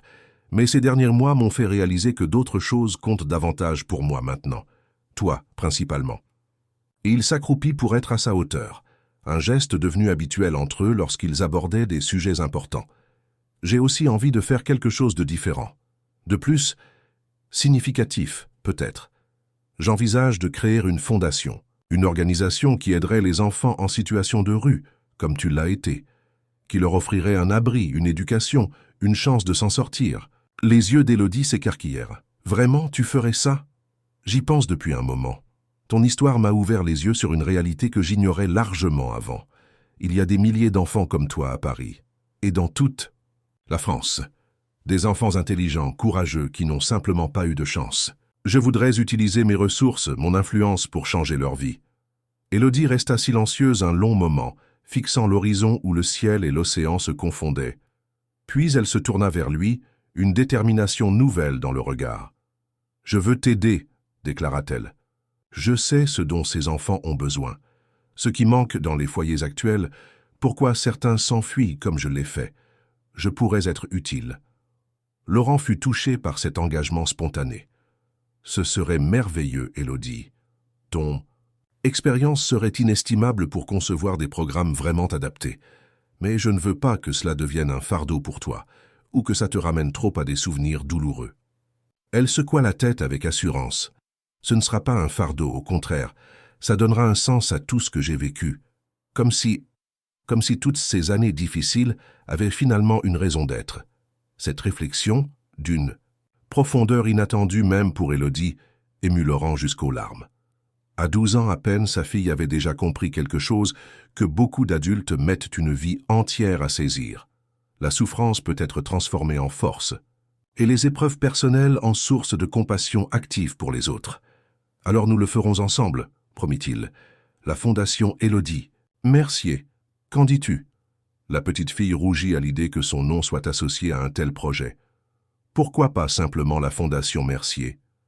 Parce que c'est ton histoire qui l'a inspirée, et parce que ton nom sera un symbole d'espoir.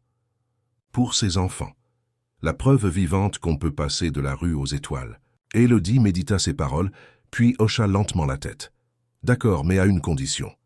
Laquelle? Que tu continues quand même à diriger un peu ton entreprise. Tu es doué pour ça, et ça fait partie de qui tu es.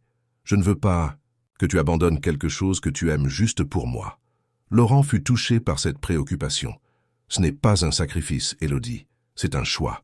Une réorientation de mes priorités. Mais je te promets de garder un pied dans le groupe Mercier. Je resterai président du conseil d'administration et je continuerai à superviser les grandes orientations. Cette conversation marqua un tournant dans leur relation.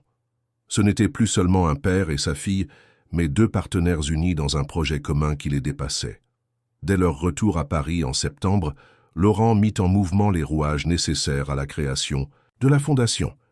Il engagea des experts en organisation caritative, des juristes spécialisés, des travailleurs sociaux expérimentés. Mais à chaque étape, il consultait Élodie valorisant son point de vue unique et ses idées souvent surprenantes de pertinence. Les foyers traditionnels sont trop rigides, expliqua-t-elle lors d'une réunion préliminaire avec l'équipe. Constitués par Laurent, les horaires stricts, les règles inflexibles, l'absence d'intimité, c'est pourquoi beaucoup d'enfants s'enfuient. Ils préfèrent la liberté de la rue, même avec ses dangers, à l'impression d'être en prison. Les SASMC, experts acquiescèrent, impressionnés par cette analyse lucide venant d'une enfant. L'un d'eux, le docteur Bernard, un psychiatre spécialisé dans les traumatismes infantiles, prit des notes avec intérêt. « Que suggérerais-tu comme alternative » demanda-t-il à Élodie. La petite fille réfléchit sérieusement avant de répondre. « Des structures plus petites, plus familiales, avec des adultes vraiment présents, pas juste des surveillants qui changent tout le temps. Des lieux où les enfants auraient voix au chapitre sur les règles de vie communes. Et surtout, des endroits où on les écouterait vraiment, où on s'intéresserait à ce qu'ils veulent devenir, pas seulement à ce qu'ils ont fui. » Laurent observait sa fille avec une fierté indicible. En à peine plus d'un an, Élodie était passée du statut de victime à celui d'actrice du changement. Sa métamorphose était tout simplement extraordinaire. Parallèlement à ce projet, Laurent restructura effectivement sa position au sein du groupe Mercier. Il nomma Justine Delorme, sa directrice financière de longue date, au poste de PDG opérationnel, ne conservant pour lui-même que la présidence du conseil d'administration. Ce changement, annoncé officiellement en octobre, fit les gros titres de la presse économique. Laurent Mercier quitte la direction opérationnelle du groupe familial pour se consacrer à des projets philanthropiques, titraient les Échos. D'autres médias spéculaient sur les véritables raisons de ce retrait partiel, certains l'attribuant aux séquelles psychologiques de la trahison de Céline. Peu savaient que la véritable motivation de Laurent était bien plus simple et bien plus profonde. Il avait trouvé quelque chose qui donnait plus de sens à sa vie que l'accumulation de pouvoir et de richesse. L'automne vit également un autre changement significatif dans la vie d'Élodie. Après mûre réflexion et de longues discussions avec Laurent et le docteur Moreau, elle décida d'utiliser son expérience personnelle pour un projet scolaire ambitieux. Dans le cadre d'un concours national d'écriture pour jeunes auteurs, elle rédigea une nouvelle intitulée « L'invisible », l'histoire d'une petite fille des rues qui observe la société depuis les marges, invisible aux yeux de ceux qui passent à côté d'elle sans la voir. Le texte, empreint d'une authenticité poignante et d'une maturité stylistique rare pour son âge, toucha profondément le jury. Élodie remporta le premier prix dans sa catégorie d'âge, attirant l'attention des médias éducatifs et littéraires. « Je suis si fier de toi », lui dit Laurent le soir où ils apprirent la nouvelle, « non seulement pour ce prix, mais surtout pour ton courage. Utiliser ton expérience de cette façon, la transformer en art pour toucher les autres, c'est extraordinaire. » Élodie rougit sous le compliment. « J'avais peur au début, peur que les gens à l'école découvrent mon passé, qu'ils me regardent différemment. Mais tu sais quoi? Quand j'ai lu ma nouvelle en classe, Plusieurs élèves sont venus me voir après pour me dire que ça les avait fait réfléchir. Même Emma, qui vit dans un hôtel particulier et n'a jamais manqué de rien, a dit qu'elle ne verrait plus jamais les enfants dans la rue de la même façon. Laurent hocha la tête, comprenant parfaitement la portée de cette révélation. C'est le pouvoir des histoires, Élodie. Elles nous permettent de vivre d'autres vies, de ressentir d'autres réalités. Et parfois, elles changent notre façon de voir le monde. Le succès de sa nouvelle encouragea Élodie à s'ouvrir davantage sur son passé, toujours avec prudence et de façon sélective, mais sans la honte ou la peur qui l'habitaient auparavant. Cette nouvelle confiance se reflétait dans tous les aspects de sa vie, ses résultats scolaires qui atteignaient des sommets, ses amitiés qui s'approfondissaient, sa participation de plus en plus active au projet de la fondation naissante. À l'approche de Noël, alors qu'il décorait à nouveau le Penthouse pour les fêtes, Laurent fut frappé par la transformation complète qui s'était opérée en à peine 2 ans. Élodie n'était plus cette petite silhouette fragile et méfiante qu'il avait rencontrée dans son bureau. Elle était devenue une jeune fille épanouie, confiante, entourée d'affection et portée par de grands rêves.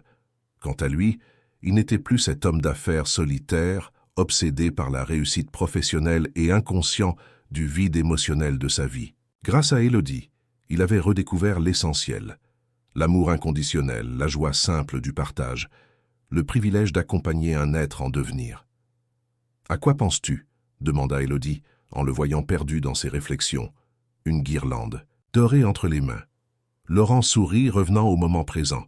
Je pensais à nous, à notre histoire, à quel point la vie peut être étrange et merveilleuse parfois. Élodie acquiesça, comprenant parfaitement. Comme dans mes livres, les meilleures histoires sont celles où on ne peut pas deviner la fin au début. Exactement, approuva Laurent, et notre histoire ne fait que commencer. Il regarda ça, fit accrocher avec soin une étoile au sommet du sapin, debout sur un escabeau, concentré pour que tout soit parfait. Dans ce geste simple, il vit toute la beauté de leur parcours improbable. Cet enfant des rues qui atteignait maintenant les étoiles, illuminant au passage la vie de tous ceux qui avaient la chance de croiser sa route. Et lui, Laurent Mercier, autrefois défini uniquement par sa fortune et son pouvoir, se sentait désormais l'homme le plus riche du monde pour une raison bien différente. Il était le père d'Élodie. Les années passèrent, et la vie d'Élodie et Laurent suivit son cours comme un fleuve qui, après avoir traversé des rapides tumultueux, trouve enfin un lit paisible où s'écouler. Le temps qui passe ne fait pas seulement grandir les enfants, il consolide aussi les liens, transforme les blessures en cicatrices qui ne font plus souffrir et parfois, très rarement, il récompense la bonté par des miracles discrets. 3. Qu'on s'était écoulé depuis cette froide matinée de janvier où Élodie avait entendu la conversation qui allait changer sa vie et celle de Laurent. La petite fille de 12 ans était devenue une adolescente de 15 ans, élancée et gracieuse, dont les yeux bleus conservaient cette intensité particulière, ce mélange unique de sagesse ancienne et d'espoir renouvelé. La fondation Élodie. Mercier était désormais une réalité concrète et florissante. Installée dans un hôtel particulier du Marais entièrement rénové, elle accueillait déjà plus d'une centaine d'enfants en situation précaire. Fidèle à la vision d'Élodie, l'organisation ne se contentait pas de fournir un toit et des repas. Elle offrait un environnement familial, un soutien psychologique personnalisé, et surtout cette chose essentielle que la jeune fille avait identifiée comme cruellement absente des structures traditionnelles, l'écoute véritable des besoins et des rêves de chaque enfant. Ce qui me rend le plus fier, confia Élodie à son père un soir de printemps alors qu'ils rentrèrent d'une visite à la fondation, c'est de voir comment les enfants s'approprient les lieux. Ils ne se sentent pas comme des invités tolérés ou des cas sociaux à gérer. Ils sont chez eux. Laurent sourit, touché par cette observation.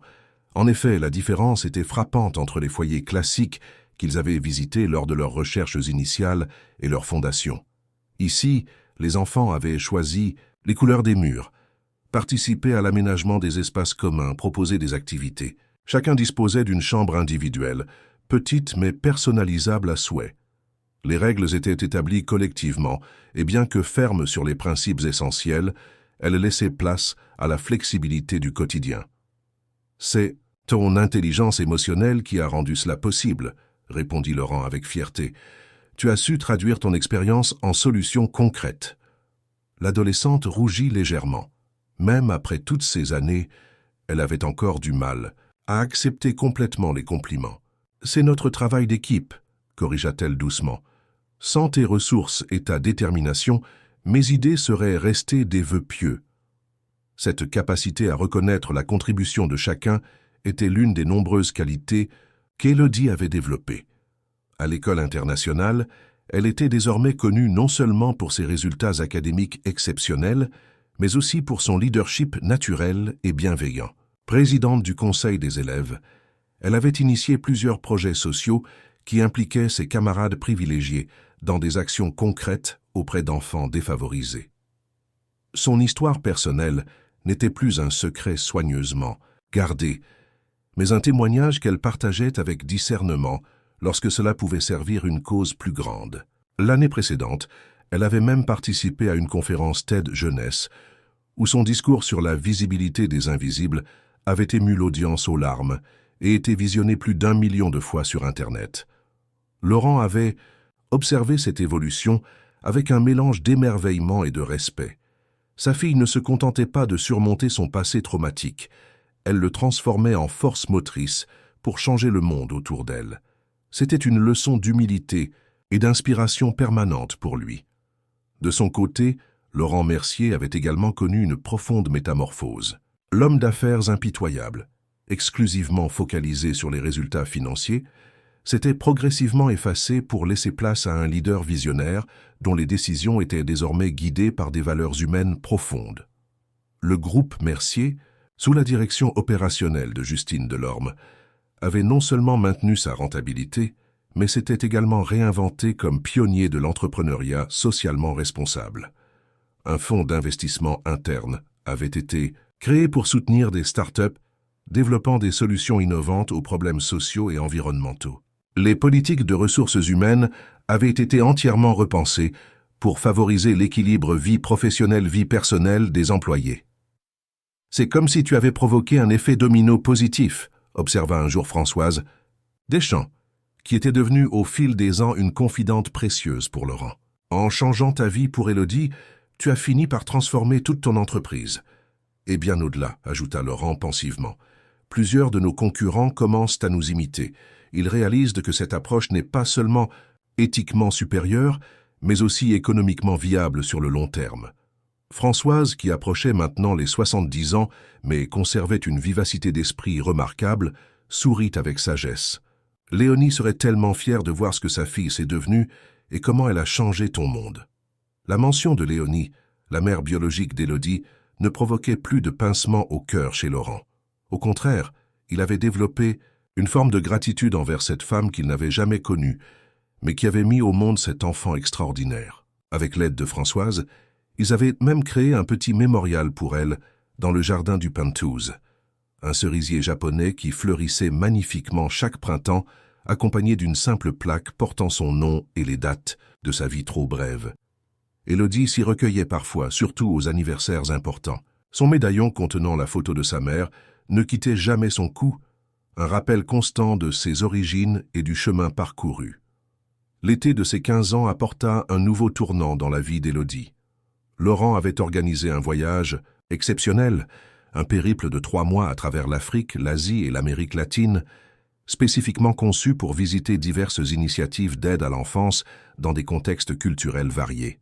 L'objectif était double, enrichir leur vision pour la Fondation et offrir à Élodie une perspective globale sur les défis auxquels étaient confrontés les enfants à travers le monde. Ce voyage fut une révélation pour l'adolescente. Nairobi, elle rencontra d'anciens enfants des rues devenus éducateurs dans leur communauté.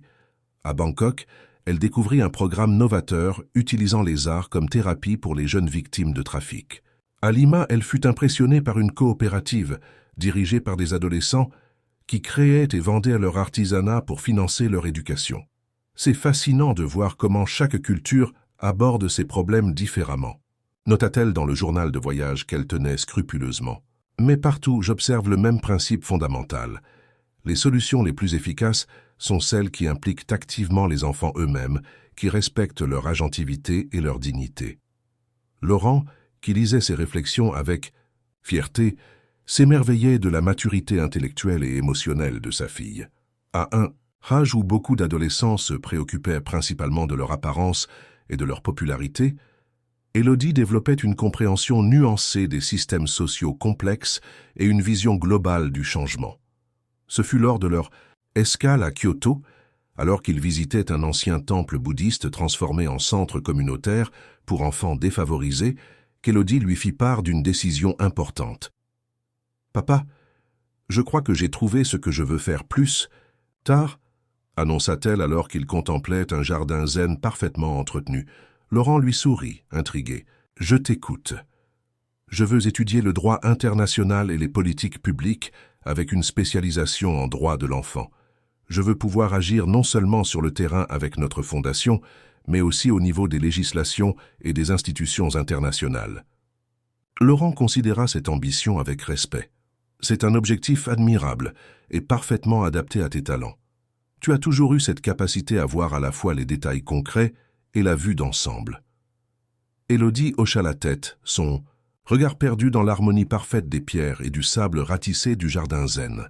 « J'ai réalisé que pour vraiment changer les choses, il faut agir à tous les niveaux.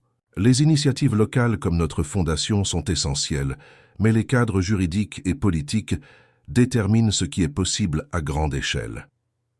Tu sais que je te soutiendrai dans cette voie, comme dans toute autre que tu choisirais, » affirma Laurent avec conviction.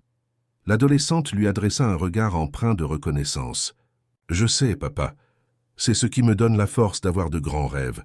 Savoir que quoi qu'il arrive, tu seras là. » Ces paroles touchèrent profondément Laurent.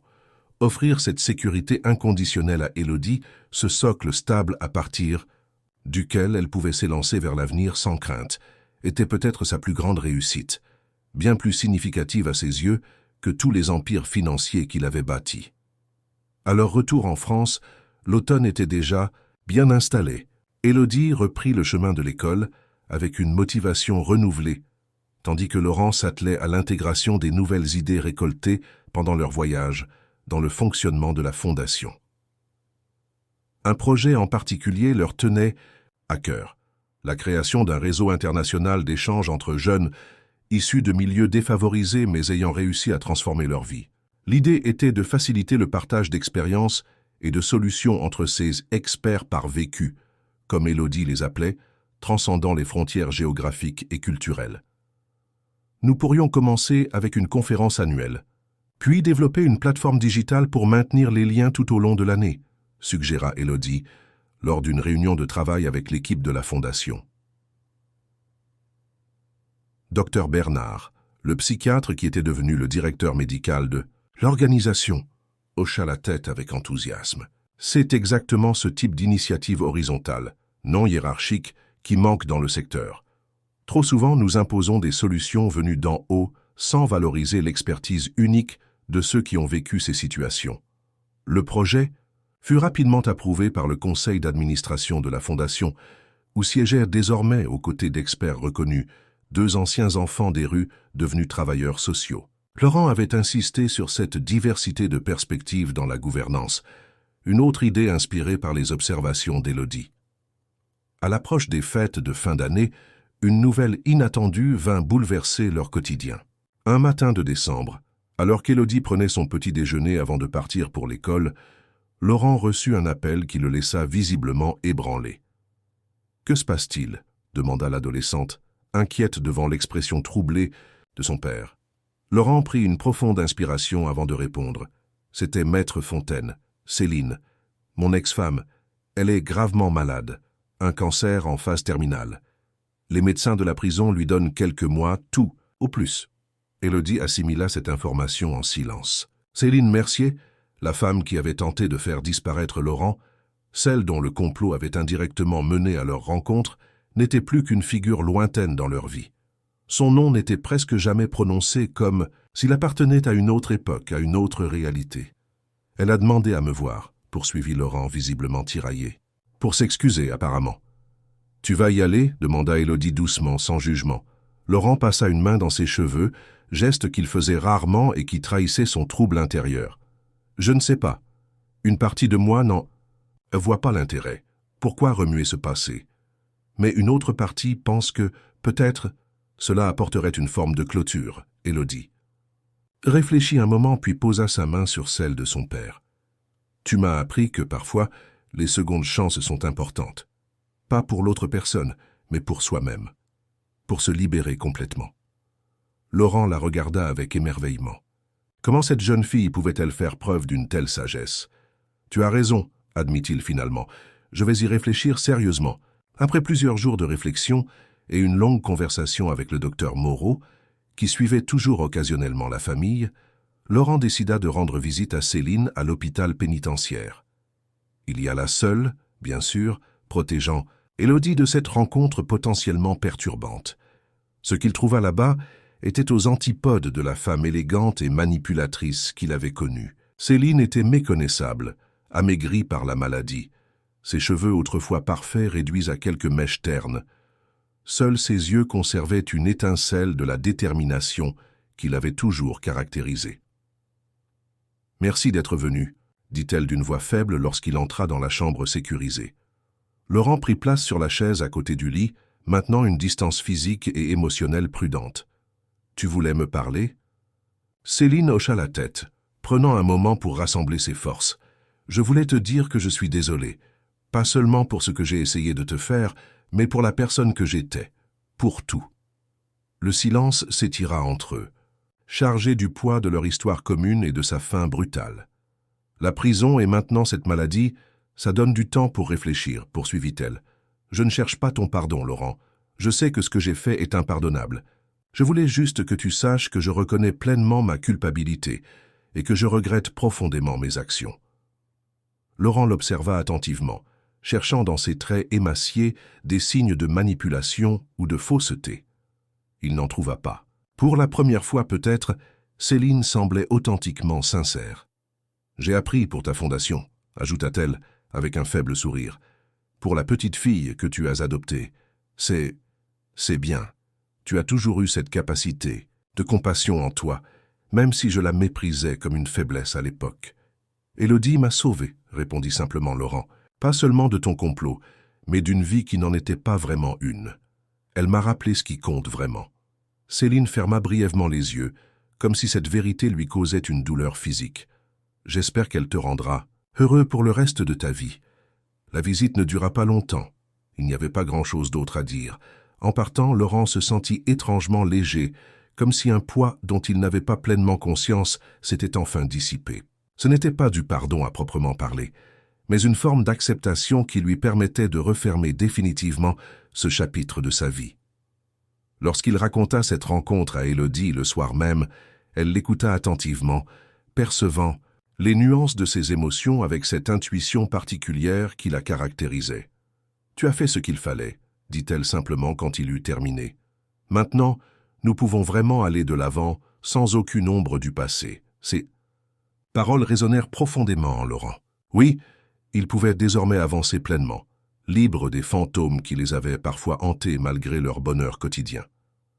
Ce Noël fut particulièrement joyeux. Françoise se joignit à eux, ainsi que plusieurs enfants de la Fondation qui n'avaient nulle part où aller pour les fêtes. Le Penthouse résonnait de rires et de conversations animées, créant une atmosphère de chaleur humaine qui contrastait merveilleusement avec le froid hivernal à l'extérieur. Après le dîner, alors que les invités s'affairaient autour du sapin pour l'échange traditionnel des cadeaux, Laurent attira discrètement Élodie sur la terrasse. La nuit était claire et malgré la pollution lumineuse parisienne, quelques étoiles brillaient dans le ciel. « J'ai un cadeau spécial pour toi, » dit-il, en lui tendant une petite boîte soigneusement emballée. Élodie l'ouvrit avec curiosité, découvrant à l'intérieur une clé ancienne, attachée à un ruban de velours bleu. « Qu'est-ce que c'est » demanda-t-elle intriguée. « La clé du manoir de Kerdruck, » expliqua Laurent. « Notre maison en Bretagne. Je l'ai fait mettre à ton nom. Il t'appartiendra légalement quand tu auras 18 ans. » Les yeux d'Élodie s'écarquillèrent de surprise. « Mais c'est la maison familiale des Mercier depuis des générations. » Laurent sourit tendrement. « Exactement. Et tu es une Mercier, Élodie, la meilleure représentante de ce nom que je connaisse. Ce manoir mérite d'appartenir à quelqu'un qui comprend vraiment la valeur des racines, de l'histoire, de la famille. » L'adolescente contempla la clé avec émotion, comprenant la profondeur symbolique de ce geste. « Merci, papa, je ne sais pas quoi dire. »« Tu n'as rien à dire, » répondit doucement Laurent. « Je voulais simplement que tu saches, sans l'ombre d'un doute, que tu n'es pas seulement passagère dans ma vie. Tu es mon héritière dans tous les sens du terme, non seulement de mes biens matériels, mais aussi de mes valeurs, de mes espoirs, de ma vision. » Il prit les mains de sa fille dans les siennes, ému par l'intensité du moment. Quand je pense à cette petite fille courageuse, qui a osé m'avertir ce jour-là, qui a risqué d'être repoussée, ignorée, pour faire ce qui était juste, je me dis que je suis l'homme le plus chanceux du monde.